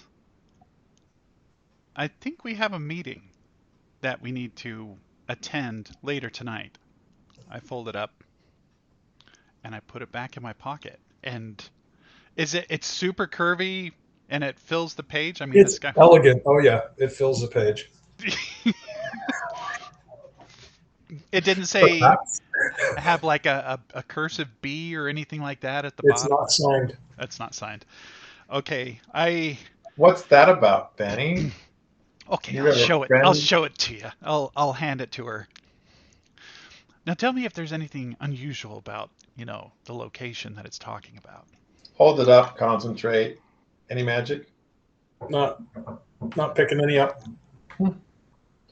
Your lover has wonderful handwriting. Yeah. But read where it's located. The baseboard behind the armor. I thought maybe you'd had some kind of an encounter and it was close to the floorboards, but if there's a better explanation, I'm all ears. Yeah. So, I met somebody, a couple someones, last night, and Do they tell. are the occupants of this house and probably of this region in a way that, predates Ismay by quite a bit. But I don't think they're generally, and you probably saw those looks of the tier. Are you dusting the floor with locals? Icenians aren't loved here. And folklore seems to be pretty rich. Mm-hmm. And you already said that there's a, poop inside of the pan underneath the bed. Don't remind me. That's horrifying to begin with, but have you seen anything else that would... There was a totem or something in the hallway by a clock where there were a couple of buttons and some kind of a totem. We need to do some research, but it's big. Little people. Little ones. What are you saying, Bani? I'm gonna start signing at this point. Small people. So Do I smell alcohol on his breath? Can't get past the eucalyptus. Oh. You move in close and you're like, oh. Oh, there it is. His skin is still glistening a little underneath his collar. Oh, I am. But it's soft. It's, my skin is bright red. It still is bright red, I'm sure. Take his hand and flip it over. It's nice, huh? I don't know what it was. It was like a lotion. Incredibly soft and smooth and absolutely overpowering with eucalyptus. Smoother than Robin's hands. See? Let's find the others. We can talk about your spa treatment later. Oh, yeah, it's amazing. But there are plenty of concerns. This place is ripe. This is dangerous. It's dangerous. We're in an open breach. It doesn't get worse than this. It can, because if there's something actively in here, there's something feeding, and we got to figure out what it is. I thought the family was the worst thing in this house. Okay, so I don't know if you, and I look back and forth and say, have you ever heard of the Titanic?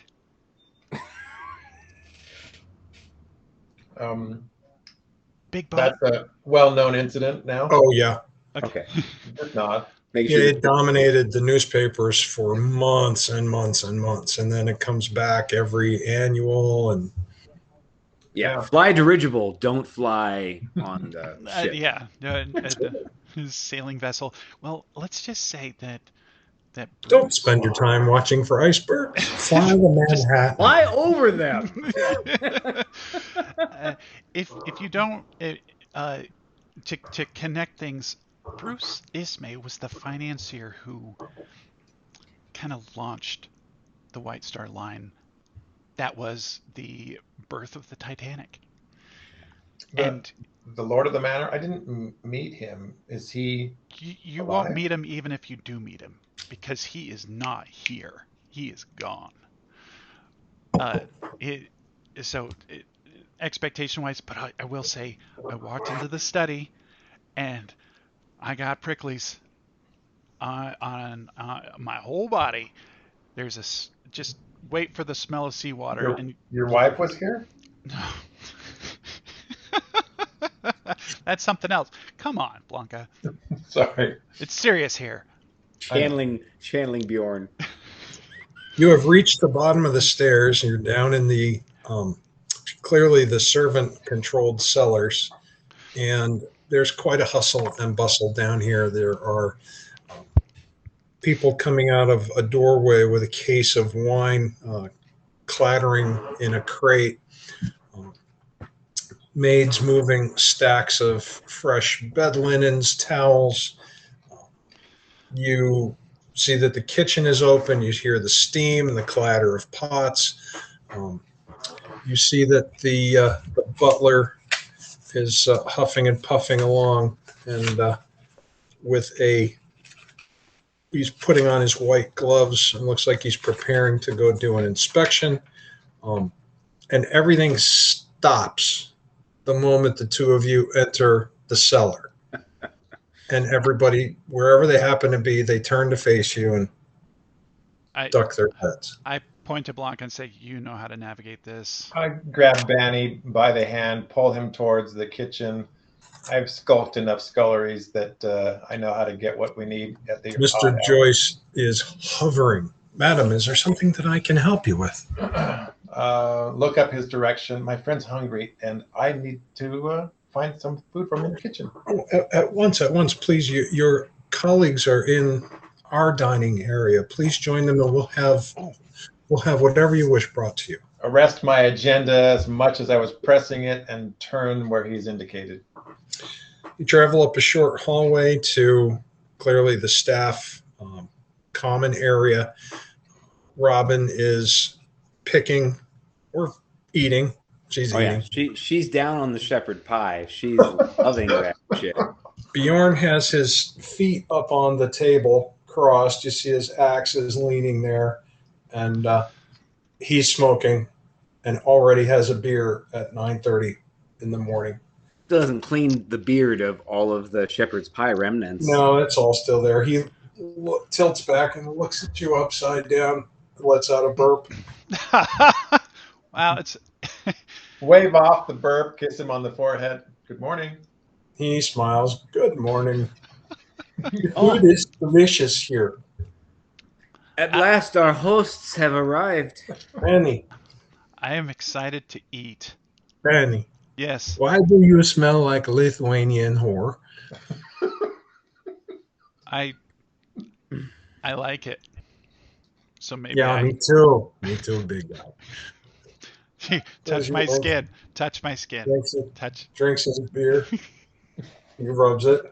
Oh, are you soft like that all over? Yeah, but do you Pull like Bani that? away from Bjorn before it turns into a meal. He looks over at Robyn. Robyn, save me from performing an unnatural act. Oh my God, the smell.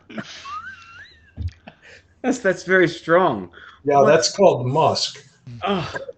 No, not you, him. Oh. She has eaten the shepherd's pie like she was an orphan girl who had to hurry up and quickly eat everything on the plate before anybody else could touch a thing.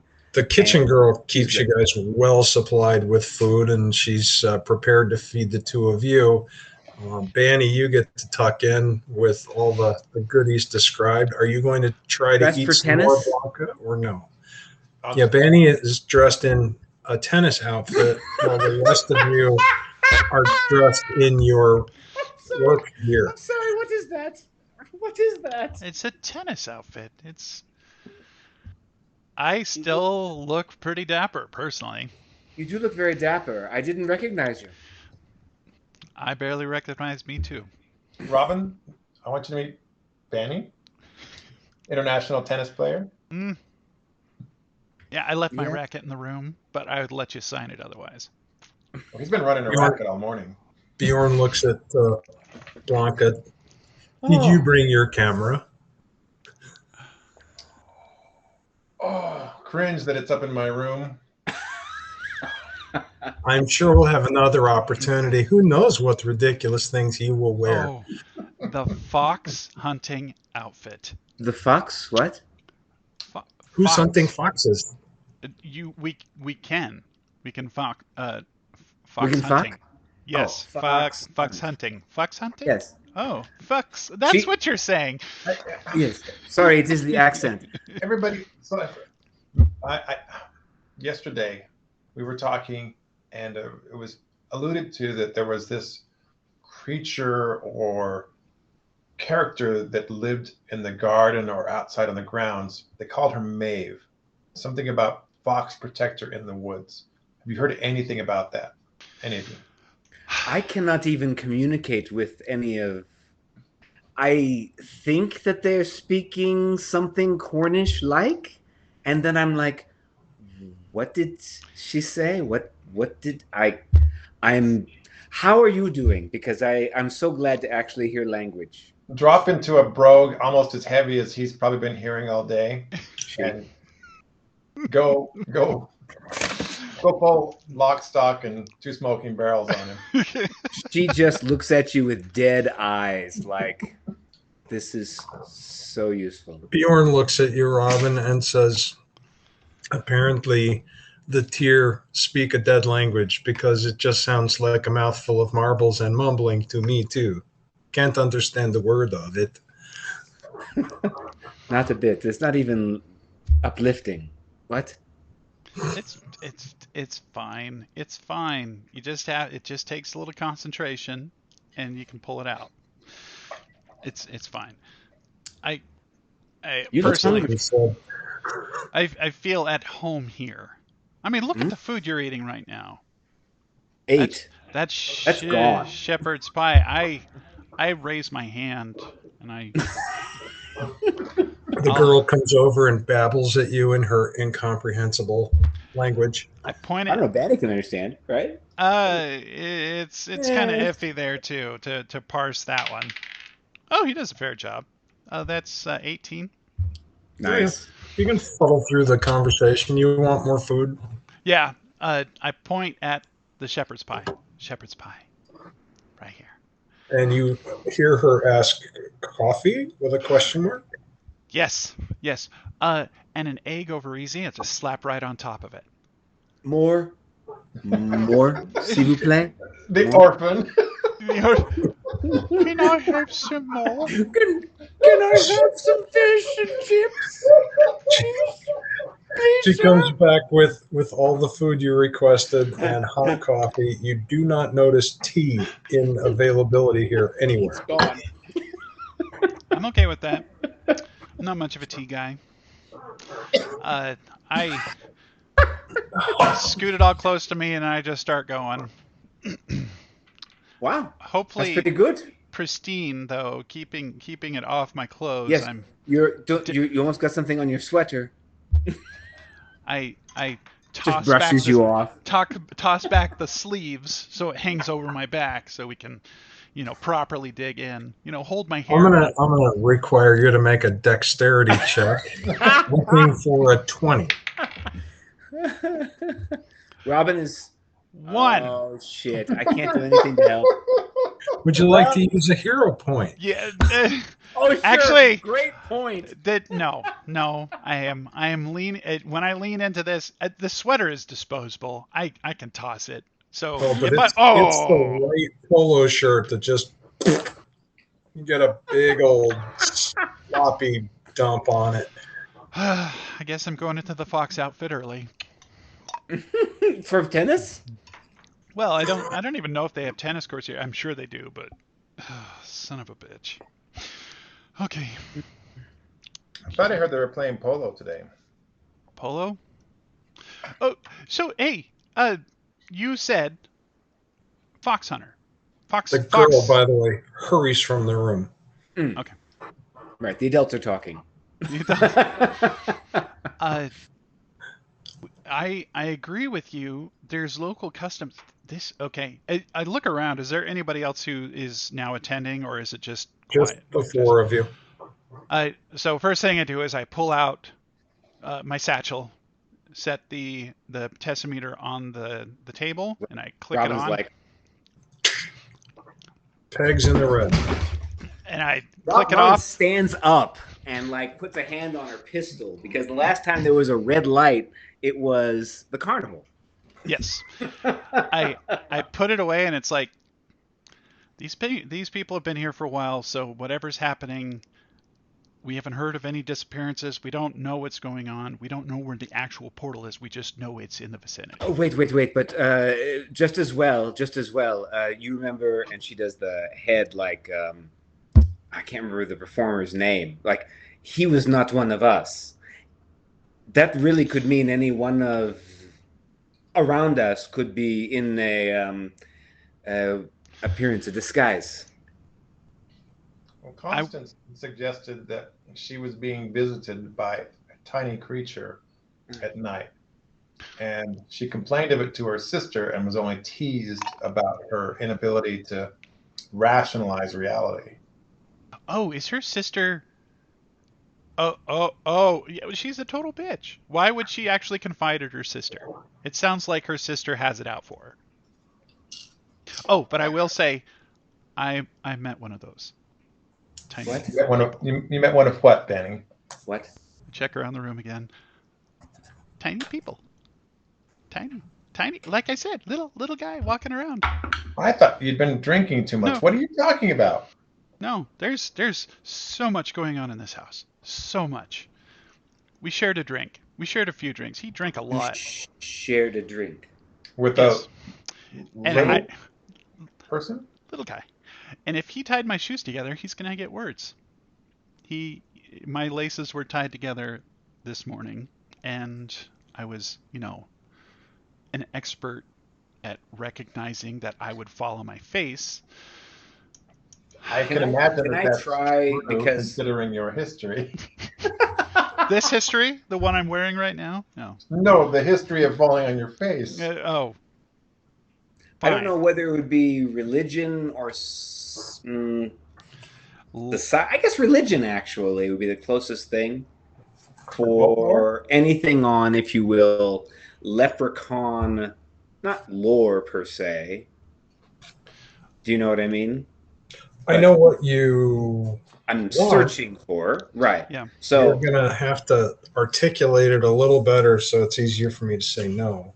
he says little people, and we're in Magnetia now. So therefore, I'm curious if Robyn, who has certainly been a voracious reader back at the orphanage in Ganth, enjoyed, stories and fairy tales and that sort of thing, as well as, of course, her required religious studies.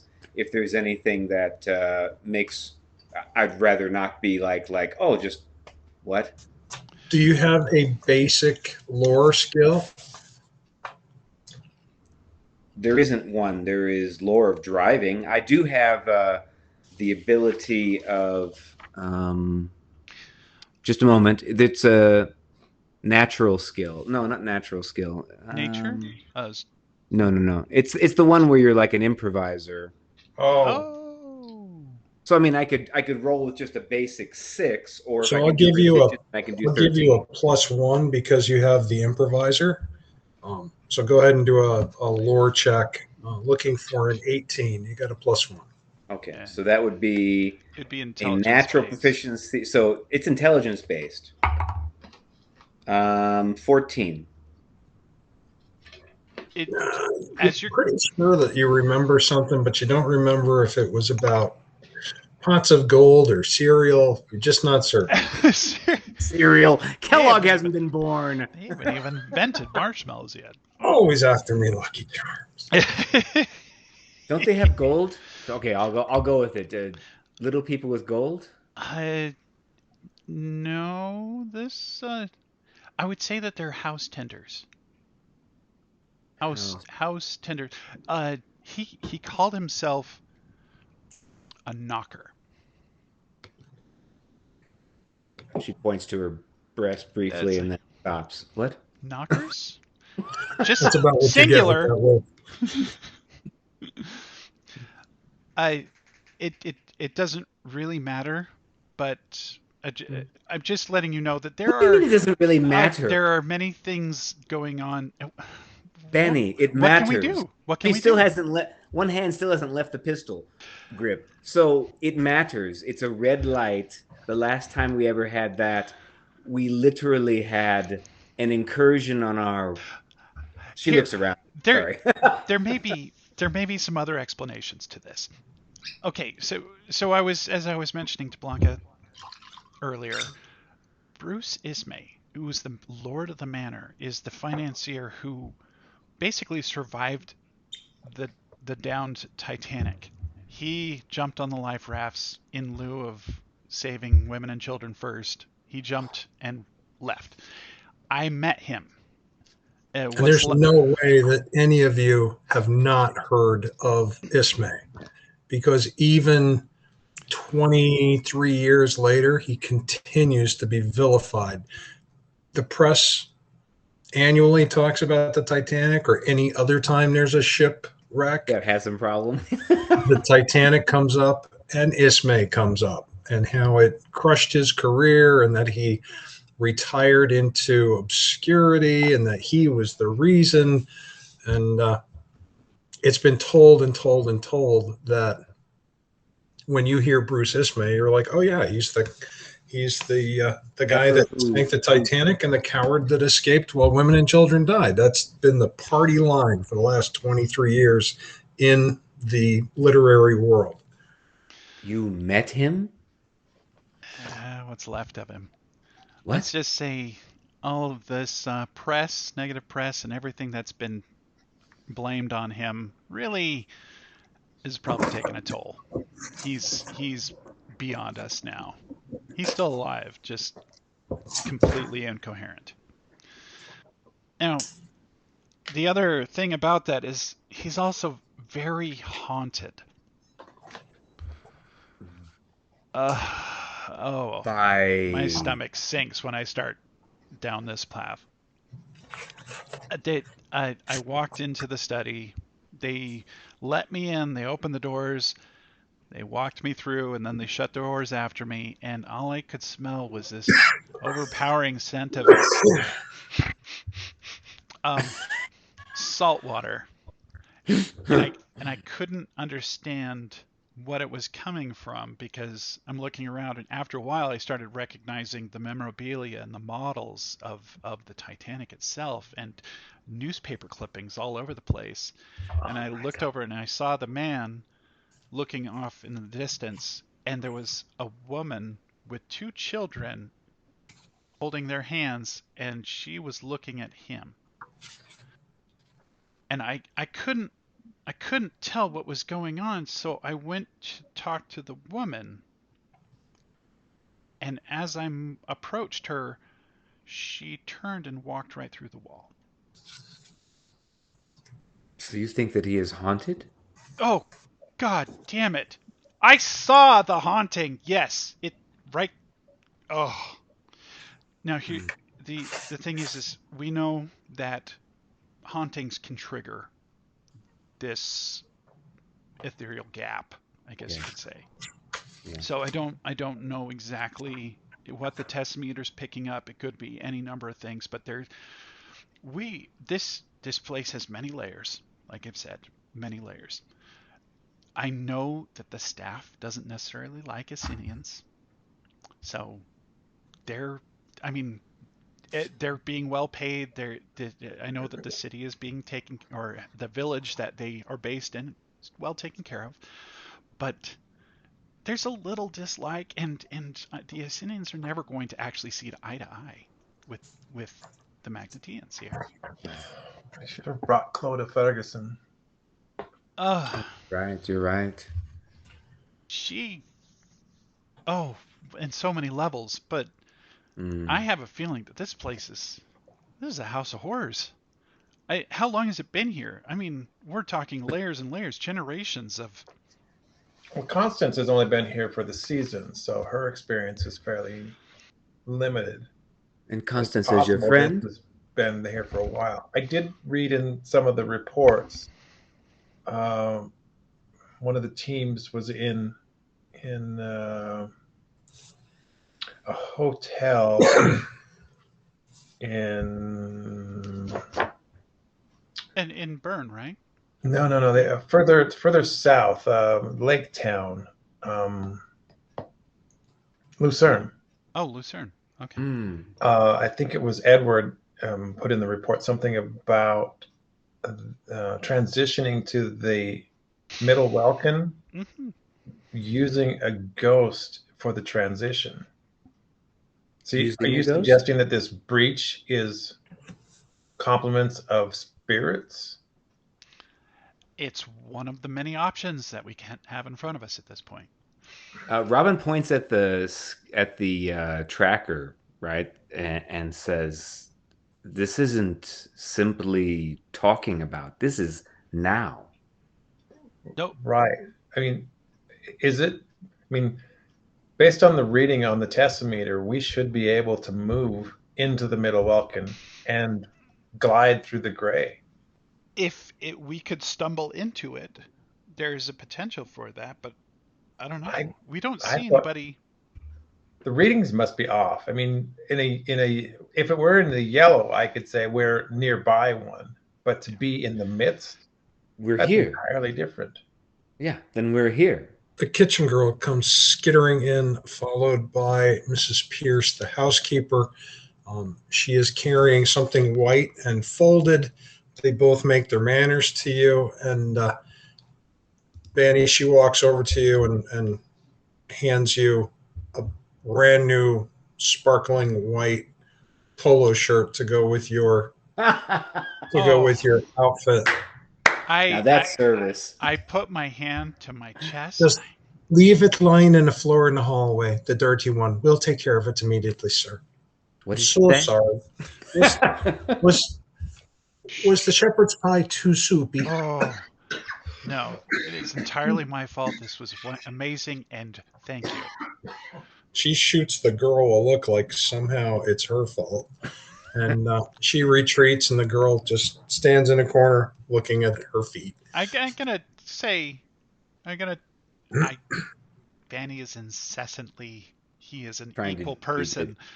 I look at the girl and I say, it's not your fault. It's my fault.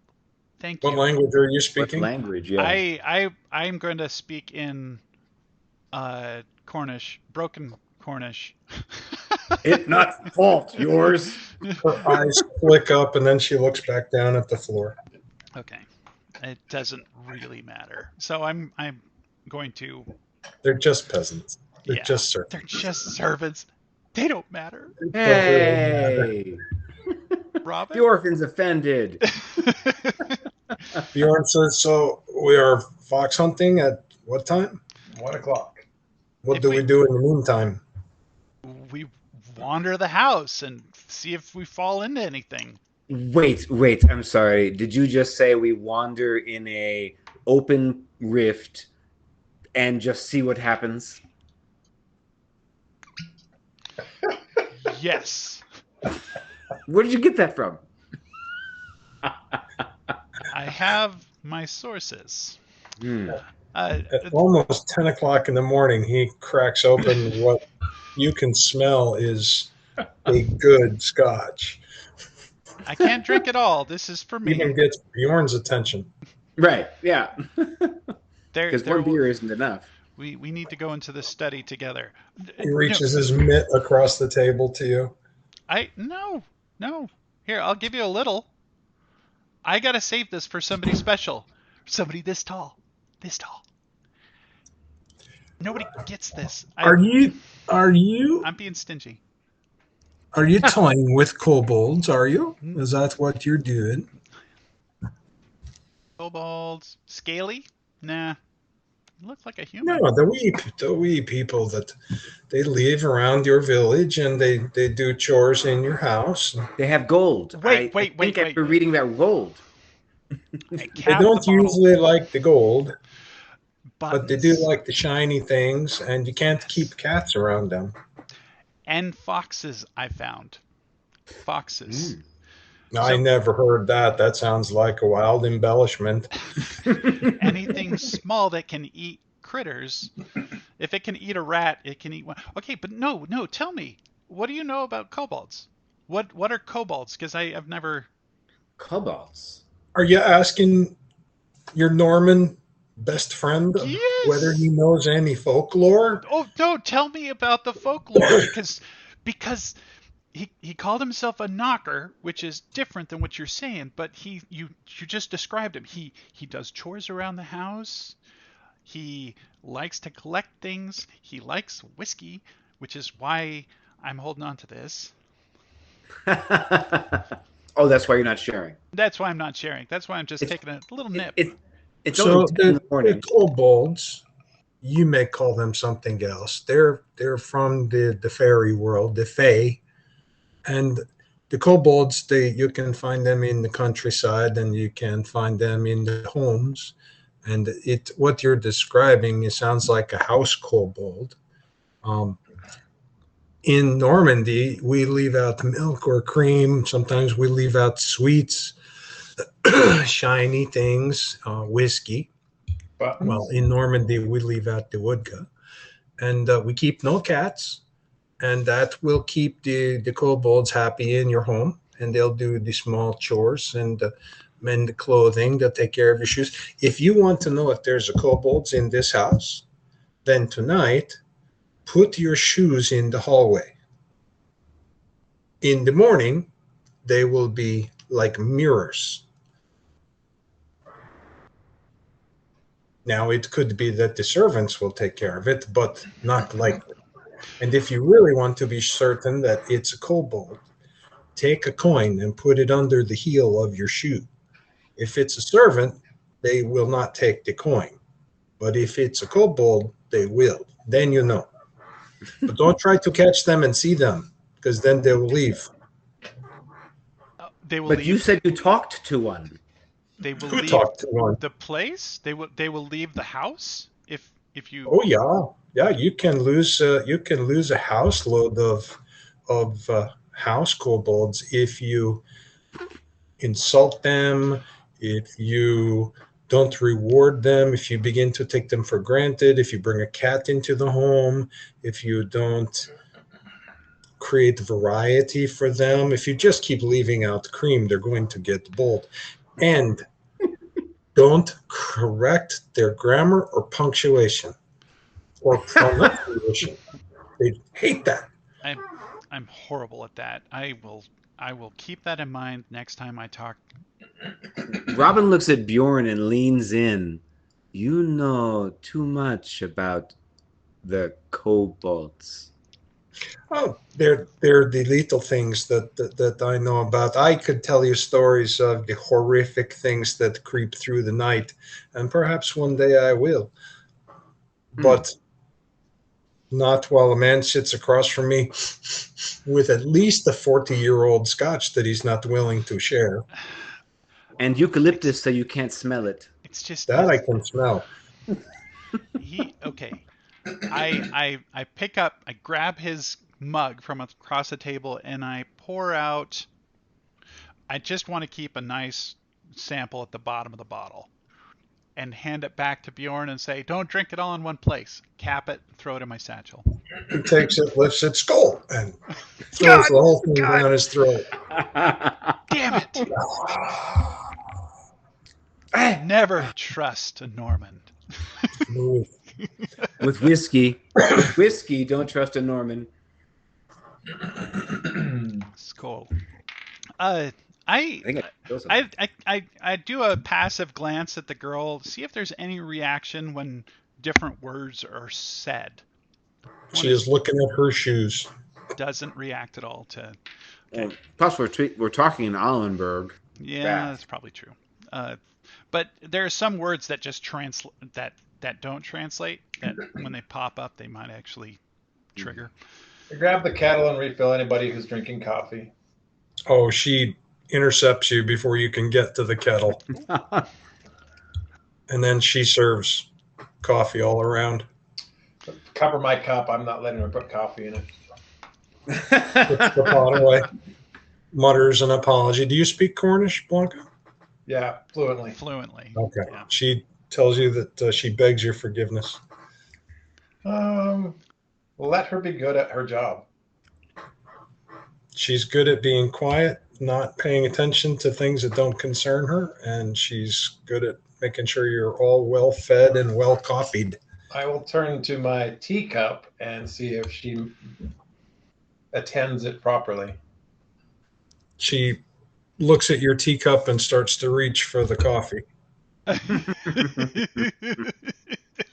Give her just a subtle indication that if coffee touches this rim, she's going to be sorely unhappy. Oh, she curtsies. I'm sorry, Mom, but there's only coffee to be had down here. No, I'll go with that. We don't drink tea amongst the Magnetians. Just using a level of distinction, making sure everybody knows. I do Watching like the little coffee, girl, but I'm not watching the drinking girl, it. yeah, watching the girl enjoy her power. I'm actually livid. Just a little livid. If you can A do little that. livid, that's not a thing. Oh, yeah, I think Benny, that's a tantrum. It's like a little pregnant.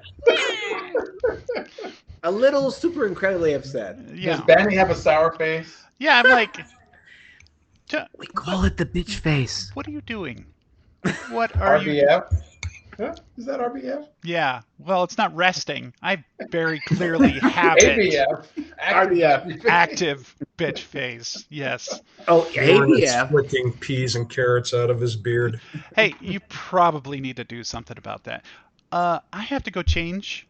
I pick up You the smell clothes. like you do, and you say that I have a problem. I smell nice. Why don't you run along and engage in carnal activity with another supernatural creature? And take a shower. I did. It was amazing.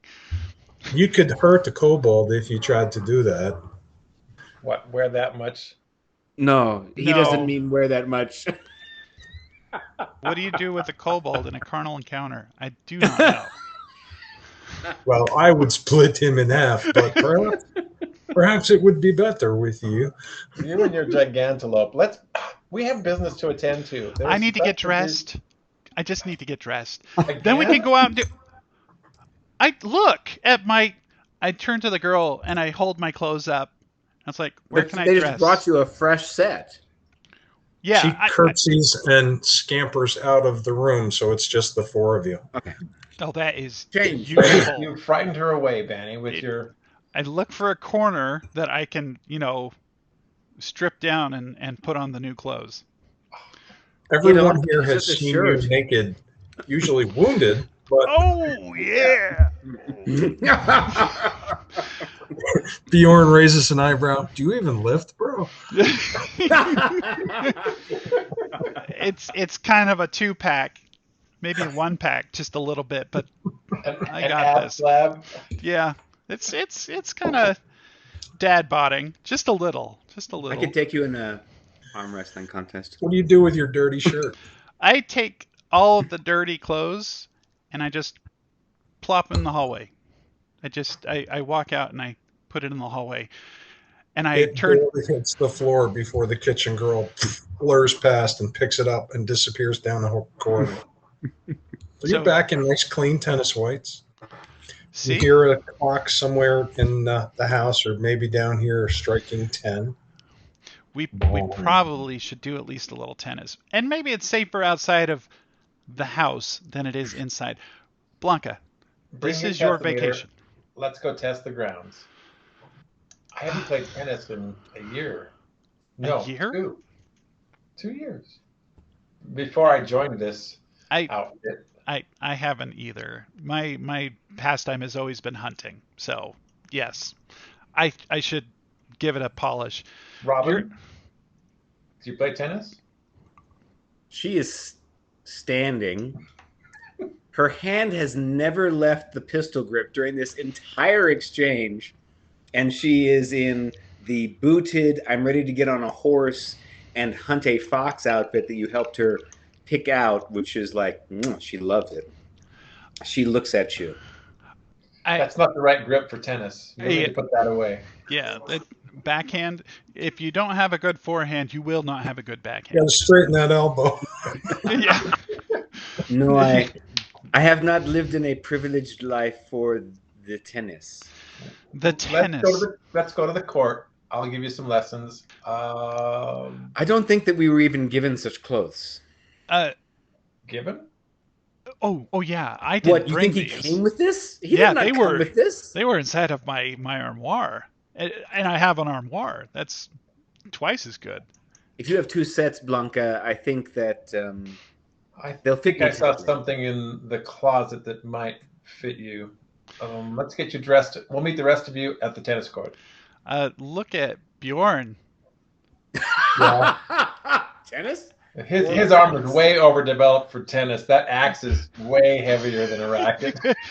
You would He be. slings the axe. He clanks when he gets up. You can tell he's wearing his partial plate underneath. He does his normal rattling. The duster flaps open a bit to reveal all of man's horrors under there. I Tyrannosaur? might be not Tyr- playing tennis. Tyrannosaur? You brought. It's- I mean, Yeah. It's just It's kobolds. Yeti. You should it's the know your Yeti. firearms Oh, better. sorry. I keep on mixing Why, metaphors. Are you having firearm envy? Actually, What did you no. bring? I pull out my little guy. I'm not. See, it's like a It little looks speck. like a gun, only smaller. Yeah. It watch. I pull out. It's like the little 45 shells. It uses the same round as my Toro.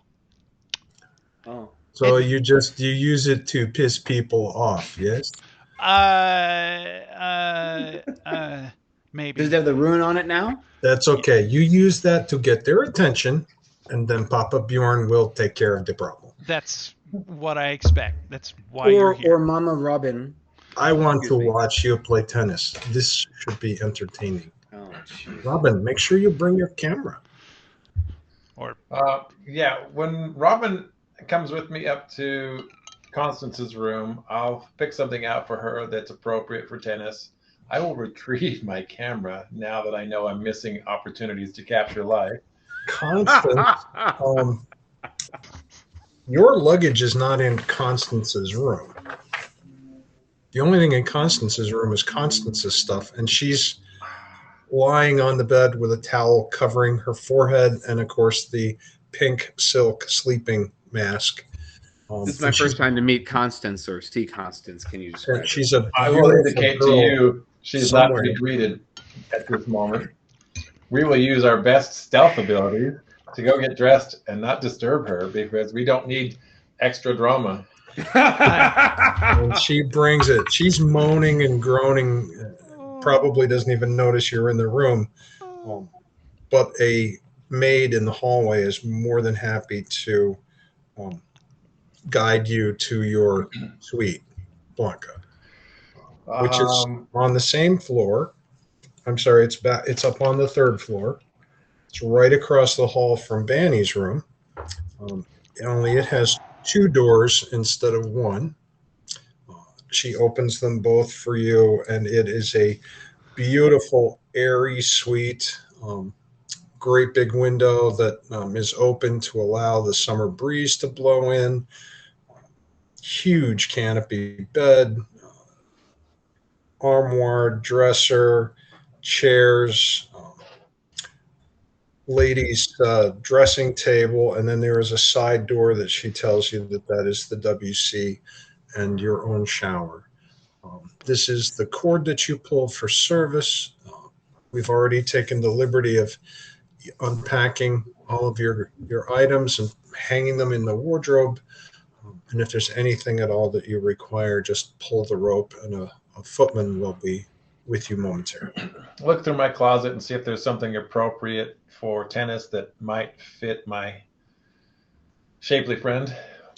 So there is nothing that you brought, but the closet is equally as big as Constance's closet, and it is packed with gowns and evening gowns and fur stoles and shoes and more shoes and hats and the things that you brought, plus fox hunting, golf, tennis, riding, skeet, as if skeet needs its own uniform.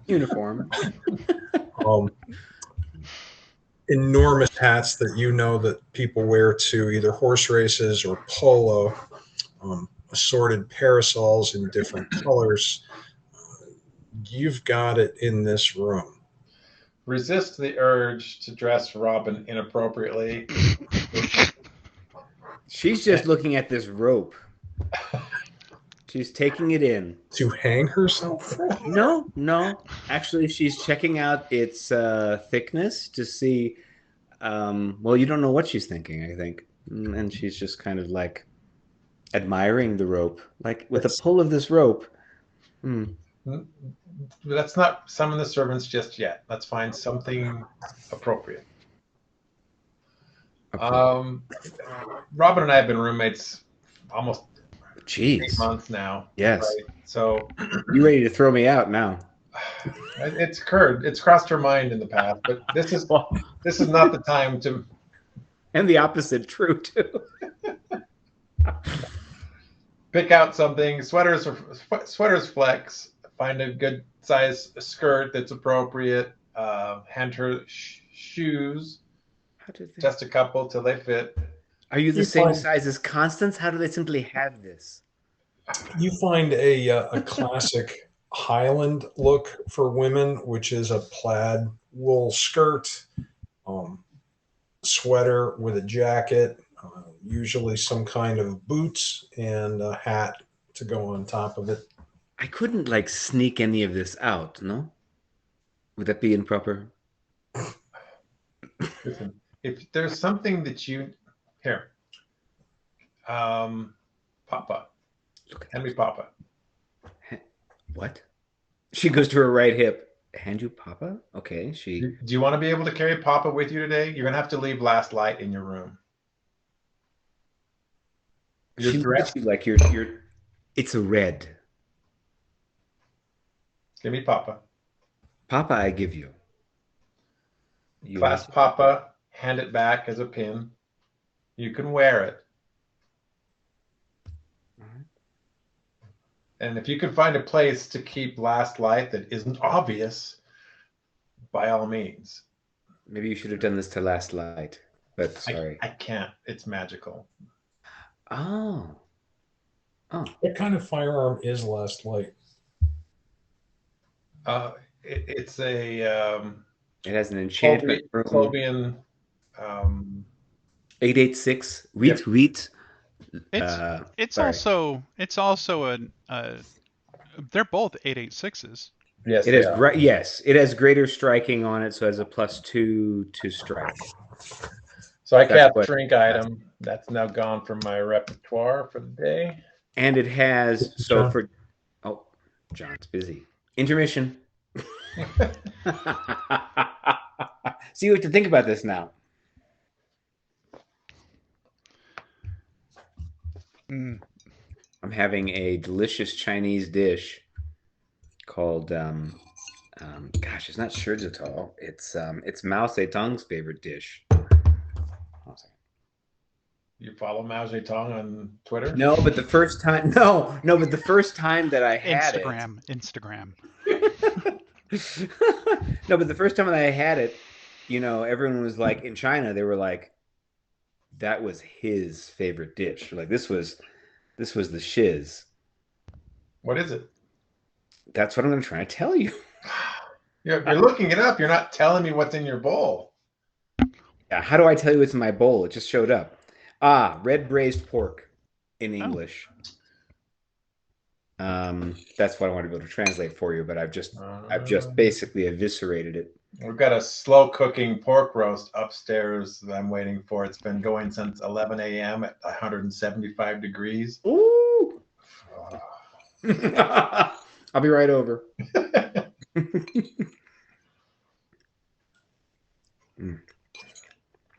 Yeah, I just can't remember the name in Chinese. It means like literally like fatty pig or something in Chinese. Anyway. Here's your chance to show off a little of your Chinese and you're just dropping the ball. It's true. Well, I know Shirzatol, which means lion's head, but that's not what this is. How do you say wolf's head? Also pork. How do you say wolf's head? I don't know the word for wolf. There you go. There's no wolves in You China. had a perfect opportunity to speak Chinese a couple of adventures ago. Now in Ireland, you want to speak it? Just because of what I'm eating.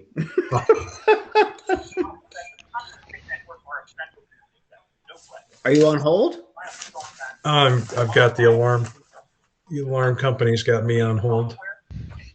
Give it I love being on call. It's awesome. I see. Do we want to go to like a 5-minute intermission? No, God knows when it comes through, unless you guys need an intermission, but Not at the moment. Good to go. Keep going. it'll be quick. Okay. All right, so everybody is dressed for the day. We've got one tennis pro, and Merci. the rest of you look like Bjorn looks like Bjorn, and the two girls look like they're ready for outdoor activity. Not bad. I go out to the tennis courts and I am going through and just running my hands down the rackets. See how Right. It's they're all wood. strung. It's all wood and stuff. Yeah. Well, you're not quite at the tennis courts yet. Okay. You were up on the 3rd floor. Where are you headed? If there's back doors, I'm probably going down to the main level, expecting that the main level has a rear entrance or some, So to speak. yeah. You follow your nose, and you also take some direction, and you're told that there are numerous ways to get outside on the 1st floor. If you wish, you can go through the billiards room to the upper terrace. You could cut through the dining room to the covered porches on the left side of the house. You could go along the art gallery and exit through the chapel, or you could go through the salon and out onto the patio, the raised patio, which is directly behind the manor. Where are you attempting to go, sir? Oh, I'm going to the tennis courts. Oh, yes. Then you're going to want to you'll exit through the back of the manor, cut through the gardens, and before you reach the road that divides the gardens from the polo field and the stables, you'll come upon the tennis courts that are off to your left side. Excellent. That's where I intend to go. I look around to see if anybody else is kind of closing in to gather and go that direction. Will you be joining Mr. Martin and Mr. Lyle? Are they out there right now? I saw them heading that way in their whites, yeah. Excellent. I haven't played in a while. Maybe I should just freshen up. I do have some others that are behind me who will be joining me as well. Not quite dressed the same way. That's not for me to say, sir. Oh, that's fine. That's fine. Just if they do But ask. you'll find an attendant out there if there's anything you need. And it's a grand day, fine day for tennis, and a fine day for the hunt. So does the hunt always occur regularly, weekly or monthly, or how often does it happen? It's usually up to the master of the house, but in this case, the colonel decides and speaks to Mr. Padraig. Frequently, it's only when there's honored guests, such as yourselves. Excellent. Okay, well, appreciated. Very much appreciated. Thank you for your direction, and good day to you. Good day, sir. I followed the directions out towards the back, but I'm gonna slow down a bit. I don't want to get there too fast. I kind of want some of my compatriots to fill in behind me before I really approach two spry boys. Is everybody following the guy in the whites? Are currently assisting other customers. Please hold for the So next. I would. Assisting other customers. Your call is very important to us. John, I would say that. So, is there a way for you to protect Last Light? It's just going to stay there in the quarters with you, Blanka. You're worried about your gun?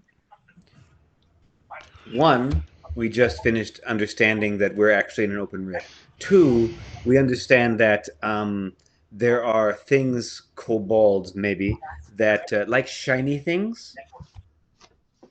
Shiny things. Sorry, I should say it like their voice. Shiny things. Shiny things. Of course. if you're gonna protect your shiny thing, well What then did you we're gonna say? have to go an extra measure to make sure that it's protected. Is that what you want? What did you just say?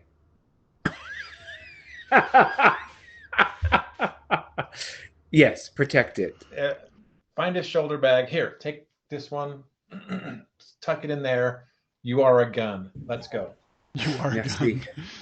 Yes, yes, I am. You have Or I'm been not. bestowed. Now, what are you gonna do with him? And she's like pointing out in the hallway where like Bjorn is.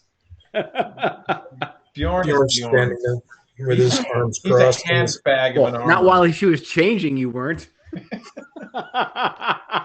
Or were you? He definitely clanks when he walks.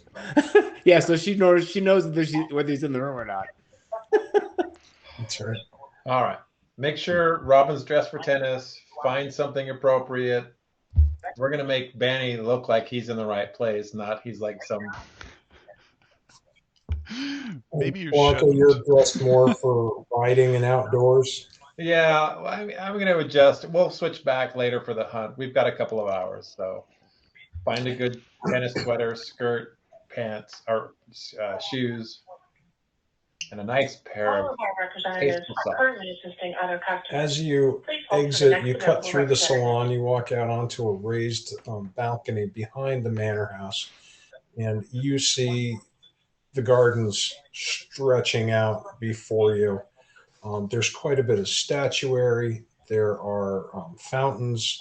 In the distance, you see that there's a road that cuts across. To the left, you see stables. To the right, you see an expansive polo field. And then to the extreme left, you see tennis courts, where you see one guy in white is practicing while a servant pitches balls at him and he knocks them back. But there's only one person in white down there. Are the courts near the family plot?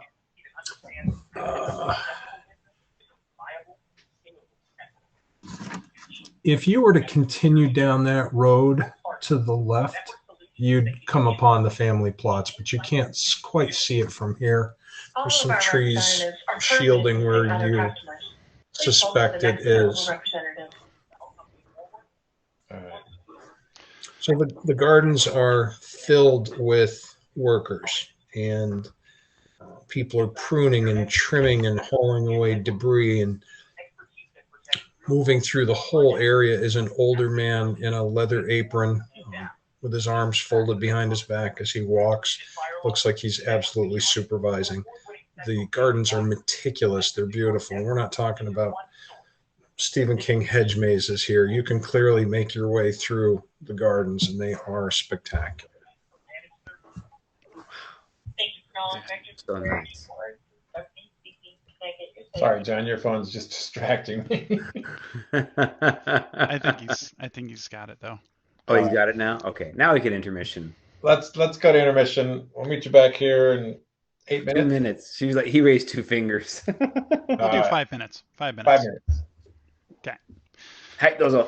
Intermission. Stream pause. Thank you, Eric. That's pretty, like, cool. Which So part? when was this even? What was